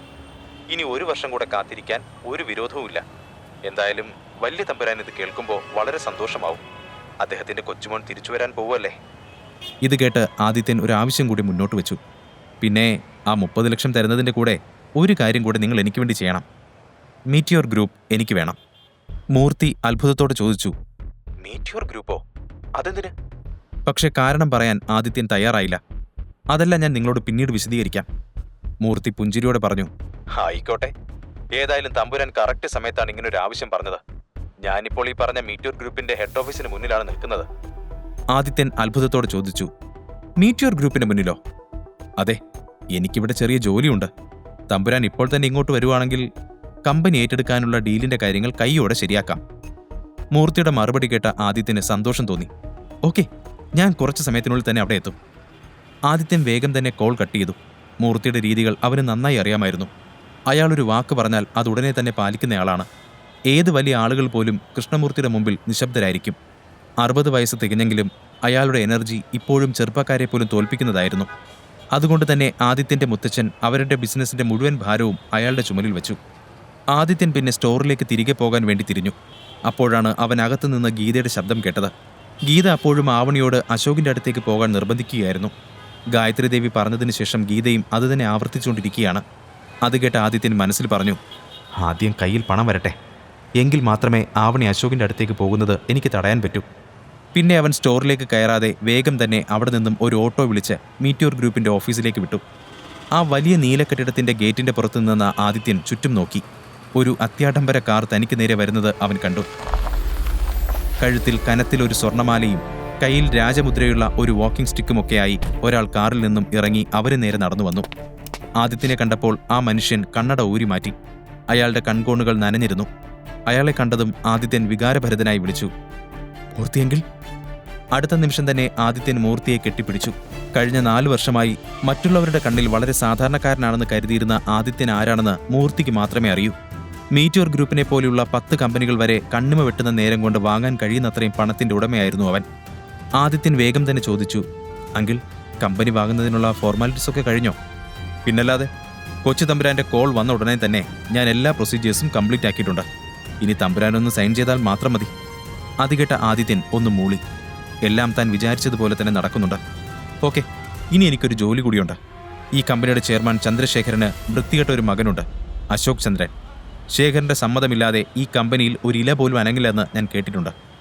ആദിത്യൻ പറഞ്ഞതൊക്കെ മൂർത്തിയും ശരിവെച്ചു. ആദിത്യൻ തുടർന്നു, എന്നാലേ ഈ പറഞ്ഞ ചന്ദ്രശേഖരന് ഇനി കുറച്ച് റെസ്റ്റൊക്കെ ആവശ്യമല്ലേ? വെറുതെ എന്തിനാ അയാൾ ഇവിടെ ചുറ്റിത്തിരിയുന്നേ? പോയി റെസ്റ്റ് എടുക്കട്ടെന്നേ. കള്ളച്ചിരിയോടെ ആദിത്യൻ പറയുന്നത് മൂർത്തിയും ചിരിയോടെ കേട്ടു നിന്നു. റെസ്റ്റ് എന്ന് പറയുമ്പോൾ മിനിമം ഒരു സബ് ജയിലിലെങ്കിലും അല്ലാതെ എങ്ങനെയാ ശരിയാവുന്നേ? ആദിത്യൻ ആ പറഞ്ഞതിൽ അവന്റെ ഉദ്ദേശം വ്യക്തമായിരുന്നു. ഇപ്പോൾ ഈ കമ്പനിയുടെ എല്ലാ അധികാരവും തമ്പുരാന്റെ കൈകളിലാണ്. ഇഷ്ടമുള്ളത് ചെയ്യാം. വേണമെങ്കിൽ ചെയർമാൻ സ്ഥാനം ഏറ്റെടുക്കാം. വേണ്ടെങ്കിലേ, ചെയർമാൻ സ്ഥാനം എനിക്ക് വേണ്ട. കമ്പനിയുടെ ഇപ്പോഴത്തെ വൈസ് ചെയർമാൻ ആരാണ്? ആദിത്യന്റെ ചോദ്യം കേട്ട മൂർത്തി ഒന്ന് ആലോചിച്ചുകൊണ്ട് പറഞ്ഞു, അത് വൺ മിസ്റ്റർ ഷാനവാസ്. ഓക്കെ, എന്നാൽ ഇപ്പോൾ തന്നെ ഷാനവാസിനെ വിളിച്ച് ഒരു സന്തോഷ വാർത്ത അറിയിക്കണം. അയാളാണ് ഇനി മീറ്റിയോർ ഗ്രൂപ്പിന്റെ പുതിയ ചെയർമാൻ. അതും പറഞ്ഞ് ആദിത്യൻ കമ്പനിയുടെ അകത്തേക്ക് നടന്നു. മൂർത്തിയും അവന്റെ കൂടെ തന്നെ ഉണ്ടായിരുന്നു. കൃഷ്ണമൂർത്തിയെ കണ്ട ആരും അവരെ തടയാൻ ധൈര്യപ്പെട്ടില്ല. ലിഫ്റ്റിൽ കയറി മുകളിലേക്ക് പോകുമ്പോൾ ആദിത്യന്റെ കണ്ണുകളിൽ ഒരു പ്രത്യേക തെളിച്ചമുണ്ടായിരുന്നു. എന്നാൽ മറുവശത്ത് ആവണിയുടെ ടെൻഷൻ വർദ്ധിച്ചുകൊണ്ടിരുന്നു. അശോകിനോട് സഹായം ചോദിക്കുകയല്ലാതെ അവൾക്ക് വേറെ വഴിയില്ലായിരുന്നു. ആവണിയും വേഗം തന്നെ മീറ്റിയോറിലേക്ക് പോയി. ആദിത്യനും മൂർത്തിയും അപ്പോൾ മുകളിലേക്ക് കയറുകയായിരുന്നു. അവർ ഒരു ക്യാബിനകത്തേക്ക് കടക്കാൻ നിന്നപ്പോൾ 32 വയസ്സ് തോന്നിക്കുന്ന ഒരു സ്ത്രീ അവരെ തടഞ്ഞു. അത് ചന്ദ്രശേഖരന്റെ പേഴ്സണൽ സെക്രട്ടറി ശാലിനിയായിരുന്നു. അവൾക്ക് മൂർത്തിയെ കണ്ട് പരിചയമില്ലായിരുന്നു. അവരെ അവിടെ കണ്ടപ്പോൾ ശാലിനിക്ക് ദേഷ്യം തോന്നി. ആരോട് ചോദിച്ചിട്ടാണ് നിങ്ങൾ രണ്ടുപേരും ഇവിടേക്ക് കയറിയത്? അവൾ അവർ രണ്ടുപേരെയും അടിമുടി നോക്കി. അപ്പോൾ ആദിത്യൻ യാതൊരു കൂസലുമില്ലാതെ പറഞ്ഞു, ഞാൻ ഇവിടുത്തെ ചെയർമാൻ ഷാനവാസിനെ കാണാൻ വന്നതാണ്. അതെ, മിസ്റ്റർ ഷാനവാസ് ഇവിടുത്തെ ചെയർമാനല്ല, വൈസ് ചെയർമാനാണ്. നിങ്ങളെപ്പോലുള്ള സെയിൽസ്മാൻമാരെ അപ്പോയിന്റ്മെന്റ് ഇല്ലാതെ സാറ് കാണില്ല. No, please get out of here, അല്ലെങ്കിൽ എനിക്ക് സെക്യൂരിറ്റിയെ വിളിക്കേണ്ടി വരും. ശാലിനിയുടെ വാക്കുകൾ കേട്ടപ്പോൾ ആദിത്യൻ മൂർത്തിയെ നോക്കി. എന്നാൽ അതേസമയം അവന്റെ ഫോണിലേക്ക് ആവണിയുടെ കോൾ വന്നു. അവൻ കോൾ എടുക്കുന്നതിന് മുമ്പ് തന്നെ ബാറ്ററി കുറവായതിനാൽ ഫോൺ സ്വിച്ച് ഓഫ് ആയി. മൂർത്തി അപ്പോൾ ദേഷ്യത്തോടെ ശാലിനിയോട് പറഞ്ഞു, നിങ്ങൾ ആരോടാണ് സംസാരിക്കുന്നതെന്ന് അറിയാമോ? ഈ നിൽക്കുന്നത്. എന്നാൽ ആദിത്യൻ അയാളെ തടഞ്ഞു. ആവണി എന്തിനാണ് വിളിച്ചത് എന്ന ടെൻഷനിലായിരുന്നു അവൻ.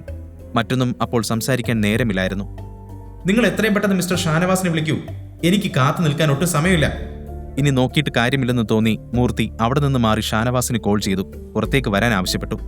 ഷാനവാസിനെ മൂർത്തിയെ നന്നായി അറിയാമായിരുന്നു. അയാൾ വേഗം തന്നെ തന്റെ ക്യാബിനിൽ നിന്ന് പുറത്തേക്കിറങ്ങി.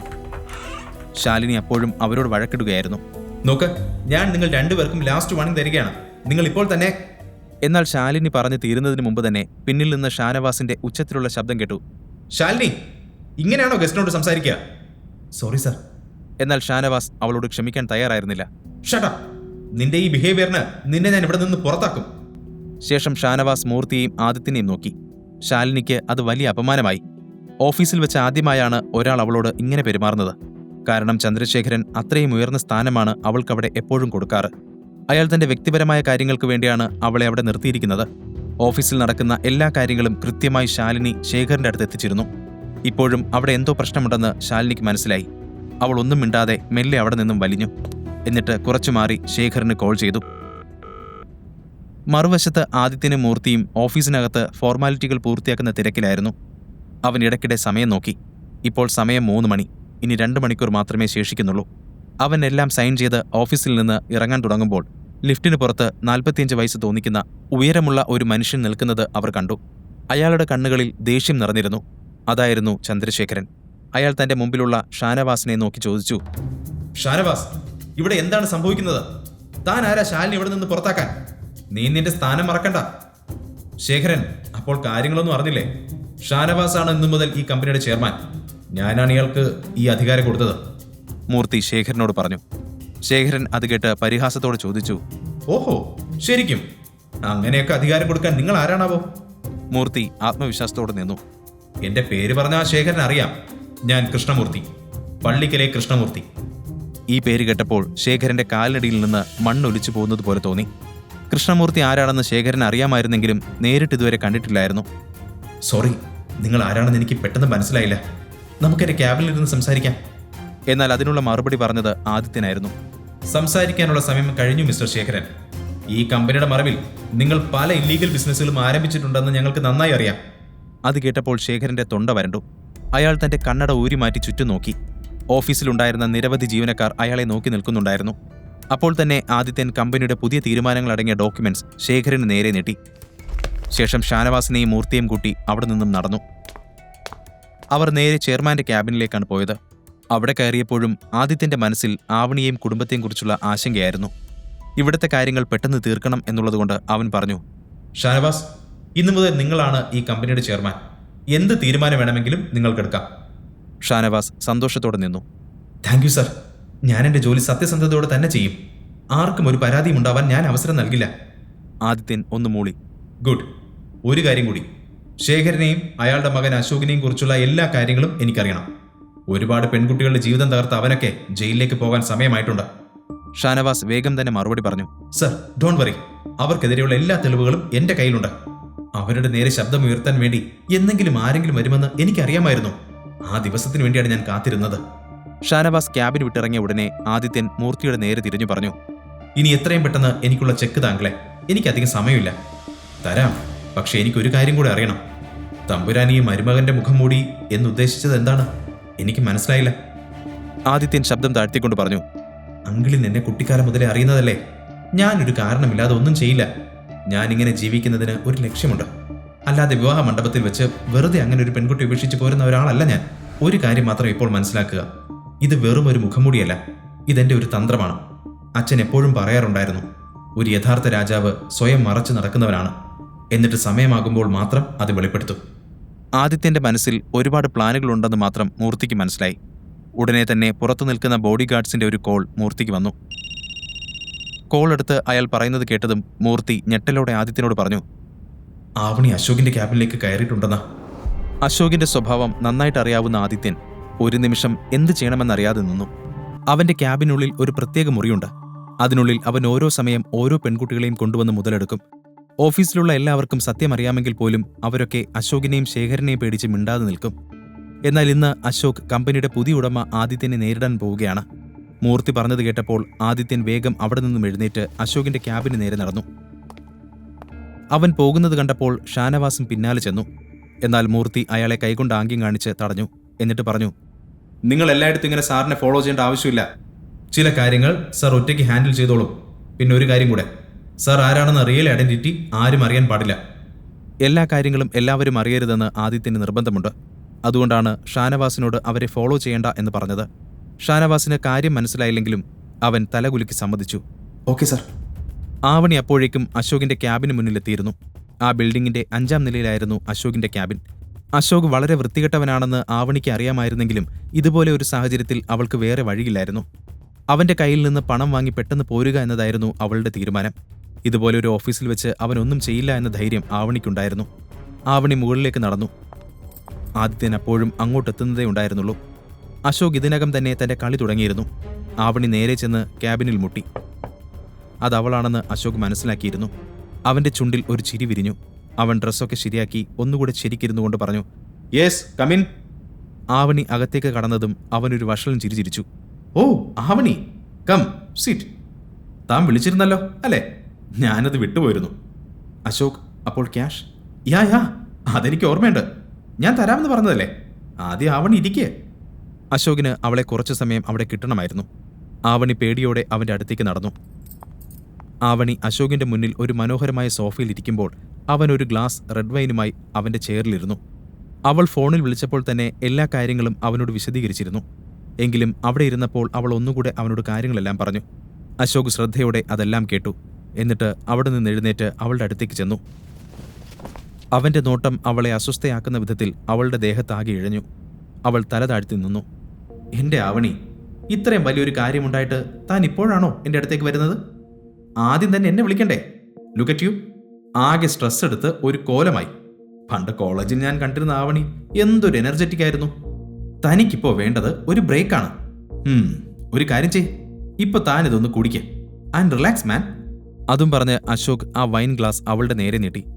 ഞാൻ കുടിക്കില്ല അശോക്, അവൾ മടിച്ചു മടിച്ചു മറുപടി പറഞ്ഞു. താൻ എന്താണ് ഈ പറയുന്നത്? ഇത്രയും ദൂരം വന്നിട്ട് എനിക്കൊരു കമ്പനി പോലും തരില്ലേ? ഇത് വളരെ എക്സ്പെൻസീവ് ആയിട്ടുള്ള വൈനാണ്, സ്പെഷ്യലി ഫോർ യു. ഇതിൽ ആൽക്കഹോൾ കണ്ടന്റ് ഒക്കെ വളരെ കുറവാണ്. കമോൺ ആവണി, ഒരു സിപ്പ് എടുക്കുക. I am sure you will love it. No Ashok, എനിക്ക് ചെക്കുമായി എത്രയും പെട്ടെന്ന് തന്നെ തിരികെ എത്തണം. അവിടെ അവരെല്ലാം കാത്തിരിക്കുകയാണ്. അശോക് പുഞ്ചിരിച്ചുകൊണ്ട് പോക്കറ്റിൽ നിന്ന് ചെക്ക് ബുക്ക് എടുത്തു. യെസ് യെസ്, തൻ്റെ അച്ഛൻ അവിടെ കാത്തിരിക്കുന്നുണ്ടല്ലേ? ഞാൻ ഇപ്പോൾ തന്നെ ചെക്കിൽ ഒപ്പിടാം. പക്ഷേ താൻ എന്നോടൊപ്പം ഇരുന്ന് ഇത് കഴിച്ചില്ലെങ്കിൽ എനിക്ക് വിഷമമാവും. സോറി അശോക്, ഞാൻ കഴിക്കാത്തത് കൊണ്ടാണ്. പിന്നെ ക്യാഷ് ഞാൻ എത്രയും വേഗം തിരികെ തരാൻ നോക്കാം. അവൾ മെല്ലെ വിഷയം മാറ്റാൻ നോക്കി. ഏയ്, പണം എനിക്കൊരു പ്രശ്നമല്ല. അതൊക്കെ താൻ സാവധാനം തന്നാൽ മതി. ഇതിനൊക്കെ അല്ലേ ഫ്രണ്ട്സ്? അത് പറയുമ്പോൾ അവൻ്റെ നോട്ടം അവളുടെ ദേഹത്തായിരുന്നു. അവൻ മെല്ലെ അവളുടെ അടുത്തേക്ക് നീങ്ങി. അവൻ്റെ ഉദ്ദേശം വ്യക്തമായിരുന്നു. ആവണി സോഫയുടെ മൂലയിലേക്ക് ചുരുങ്ങിപ്പോയി. അവളുടെ നെഞ്ചിൽ പടപട എന്നിടിക്കുന്നുണ്ടായിരുന്നു. അവൻ്റെ നോട്ടം അവളെ തഴുകി. അവൻ്റെ കൈ മെല്ലെ അവളുടെ കവിളിലേക്ക് ഉയർന്നു. എന്നാൽ ആവണി മെല്ലെ മുഖം മാറ്റി. അശോക്, നോ, എനിക്കിതൊന്നും ഇഷ്ടമല്ല. ആവണി, ഇന്ന് തൻ്റെ അച്ഛൻ ജയിലിലേക്ക് പോകുന്നത് തടയാൻ എനിക്കല്ലാതെ ആർക്കും കഴിയില്ല. അവളുടെ മനസ്സിൽ അവളുടെ അച്ഛൻ്റെ മുഖം തെളിഞ്ഞു. ആ നിമിഷം ആദിത്യൻ കൂടെ ഇല്ലാത്തതിന് ആവണി നിശബ്ദമായി മനസ്സിൽ സ്വയം ശപിച്ചു. കമോൺ, ഇതൊരു ഡ്രിങ്ക് അല്ലേ? ഇത് വാങ്ങിയിട്ട് ദേ ഈ ചെക്കെടുക്ക്. ഇതിലെന്താണ് ഇത്രയധികം ആലോചിക്കാനൊക്കെ ഉള്ളത്? അപ്പോൾ അവൾ വിറയ്ക്കുന്ന ശബ്ദത്തിൽ ചോദിച്ചു, ഇത് കുടിച്ചാൽ നീ എനിക്ക് ക്യാഷ് തരുമോ? Oh sure, no doubt. അവൻ്റെ കണ്ണുകൾ ആവണിയുടെ കാലുകളിലൂടെയും ചുണ്ടുകളിലൂടെയും ഓടി നടന്നു. പിന്നെ കയ്യിലുള്ള ഗ്ലാസ് അവളുടെ മുഖത്തേക്ക് നീട്ടി. ആവണി അതിനായി കൈനീട്ടുമ്പോൾ അവളുടെ വിരലുകൾ വിറച്ചു. അവളുടെ മുമ്പിൽ വേറെ വഴിയില്ലായിരുന്നു. പക്ഷേ അവൾക്കത് ചുണ്ടിലേക്ക് ഉയർത്താൻ കഴിയുന്നതിന് മുമ്പ് വാതിലിൽ ഒരു വലിയ മുട്ട് കേട്ടു. അശോകിന്റെ മുഖം ദേഷ്യം കൊണ്ട് ചുവന്നു. അവൻ പോയി വാതിൽ തുറന്നു. ആദിത്യനായിരുന്നു അത്. ആവണിയുടെ കയ്യിലുള്ള വൈൻ ഗ്ലാസ് കണ്ടപ്പോൾ ദേഷ്യം കൊണ്ട് അവന്റെ കണ്ണുകൾ ജ്വലിച്ചു. അശോക് അവനോട് ചോദിച്ചു, നീ ആരാണ്? നീ എങ്ങനെ അകത്ത് കയറി? ആദിത്യനാണ് അതെന്ന് കണ്ടപ്പോൾ ആവണി അത്ഭുതത്തോടെ ചോദിച്ചു, ആദിത്യൻ, നീ ഇവിടെ എങ്ങനെ? അപ്പോൾ ആദിത്യൻ പറഞ്ഞു, ഞാനിപ്പോൾ ഇവിടെ എത്തിയില്ലായിരുന്നെങ്കിൽ ഇവൻ നിന്നെ. എന്നാൽ അവൾ അവന്റെ നേരെ നോക്കി പൊട്ടിത്തെറിച്ചു. നിനക്ക് എങ്ങനെ അങ്ങനെ ചിന്തിക്കാൻ തോന്നി? ഞാനൊരു സഹായത്തിനാണ് ഇവിടെ വന്നത്. അശോക് എനിക്ക് പണം തരാമെന്ന് സമ്മതിച്ചതുകൊണ്ട് വന്നതാണ്, അല്ലാതെ ഇവിടെ മറ്റൊന്നുമല്ല. എന്നാൽ ആദിത്യൻ വിട്ടുകൊടുക്കാൻ തയ്യാറല്ലായിരുന്നു. ആവണി, നിനക്കവനെ ശരിക്കറിയില്ല, മതി. ദേഷ്യത്തോടെ അശോക് മുന്നോട്ട് നടന്നു. നീ ആരോടാണ് സംസാരിക്കുന്നത് നിനക്കറിയോ? എന്നാൽ ആവണി വേഗം അതിൽ ഇടപെട്ടുകൊണ്ട് പറഞ്ഞു, 1 second Ashok, this is my husband. അത് കേട്ടതും അശോക് ആദിത്യനെ അടിമുടി ഒന്ന് നോക്കി. ഓ, അപ്പോൾ ഇതാണ് ആ ഭാര്യ വീട്ടിൽ ഉണ്ടുറങ്ങി കഴിയുന്നവൻ അല്ലേ? ഇവനോട് ഇപ്പോൾ തന്നെ എന്റെ കാലിൽ വീണ് സോറി പറയാൻ പറ, അല്ലെങ്കിൽ ഇവൻ ഇവിടെ നിന്ന് ജീവനോടെ പോകില്ല. അശോക് ആദിത്യനെ ഭീഷണിപ്പെടുത്തിക്കൊണ്ട് പറഞ്ഞു. 3 വർഷങ്ങൾക്ക് മുമ്പ് നിന്നെപ്പോലുള്ള ഒരുത്തൻ എന്റെ ക്യാബിനിൽ കയറാൻ ശ്രമിച്ചതാണ്. അവന്റെ കുടുംബം ഇപ്പോഴും അവന്റെ ഡെഡ് ബോഡി തിരഞ്ഞ് നടക്കുന്നുണ്ട്. അവർക്ക് അവസാനമായി അവന്റെ മുഖം പോലും കാണാൻ കഴിഞ്ഞില്ല. സൂക്ഷിച്ചും കണ്ടും പെരുമാറിയാൽ നിനക്ക് നല്ലത്. അപ്പോൾ ആവണി പേടിയോടെ ആദിത്യനോട് യാചിച്ചു, ആദിത്യൻ, നീ വേഗം തന്നെ അശോകിനോട് സോറി പറ. എന്നാൽ ആദിത്യന് യാതൊരു പേടിയുമില്ലായിരുന്നു. എന്തിന്? ഞാൻ എന്തിന് ഇവനോട് സോറി പറയണം? ഇവന്റെ ഭീഷണിയൊക്കെ വെറുതെയാണ്. ഈ നായ കുരയ്ക്കും, പക്ഷെ കടിക്കില്ല. നായയോ? അശോകിന് പിന്നെ പിടിച്ചു നിൽക്കാനായില്ല.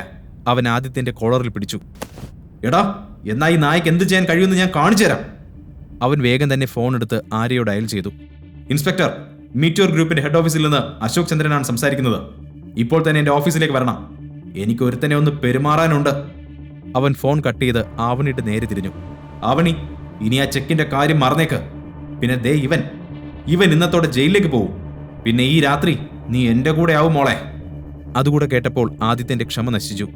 തന്റെ മുമ്പിൽ വെച്ച് തന്റെ ഭാര്യയെപ്പറ്റി ഒരാൾ അനാവശ്യം പറഞ്ഞാൽ ഏതൊരാൾക്കും സഹിക്കില്ല. അവൻ അശോകിന്റെ കോളറിൽ പിടിച്ച് അവന്റെ മുഖത്ത് ശക്തമായി അടിച്ചു. നീ എന്നെ തല്ലിയല്ലേ? നീ തീർന്നടാ! അശോക് അലറി. പക്ഷേ അവൻ പറഞ്ഞു തീരുന്നതിന് മുമ്പ് വാതിൽ വീണ്ടും തുറന്നു. ചന്ദ്രശേഖർ പോലീസ് ഉദ്യോഗസ്ഥരോടൊപ്പം അകത്തേക്ക് കയറി. അവരെ കണ്ട അശോക് അലറി, അച്ഛാ, ഈ നായ എന്നെ അടിക്കാൻ ശ്രമിച്ചു. പക്ഷെ അപ്പോഴാണ് അശോക് ശേഖരനെ ശരിക്കും നോക്കിയത്. കോൺസ്റ്റബിൾമാർ ശേഖരന്റെ കൈകളിൽ വിലങ്ങിട്ട് പിടിച്ചിരിക്കുന്നു. അത് കണ്ടപ്പോൾ അവന്റെ ശബ്ദമിടറി. എന്താണ് പുറത്ത് സംഭവിച്ചതെന്ന് അവൻ അറിഞ്ഞിട്ടില്ലായിരുന്നു. അവന് കാര്യം മനസ്സിലാകുന്നതിന് മുമ്പ് തന്നെ 2 കോൺസ്റ്റബിൾമാർ കൂടി അവനെ പിടിച്ച് മുട്ടുകുത്തിച്ചു. അശോക് ആകെ അമ്പരന്നു. ഇൻസ്പെക്ടർ, നിങ്ങൾക്ക് ഭ്രാന്താണോ? എന്നെ എന്തിനാണ് അറസ്റ്റ് ചെയ്യുന്നത്?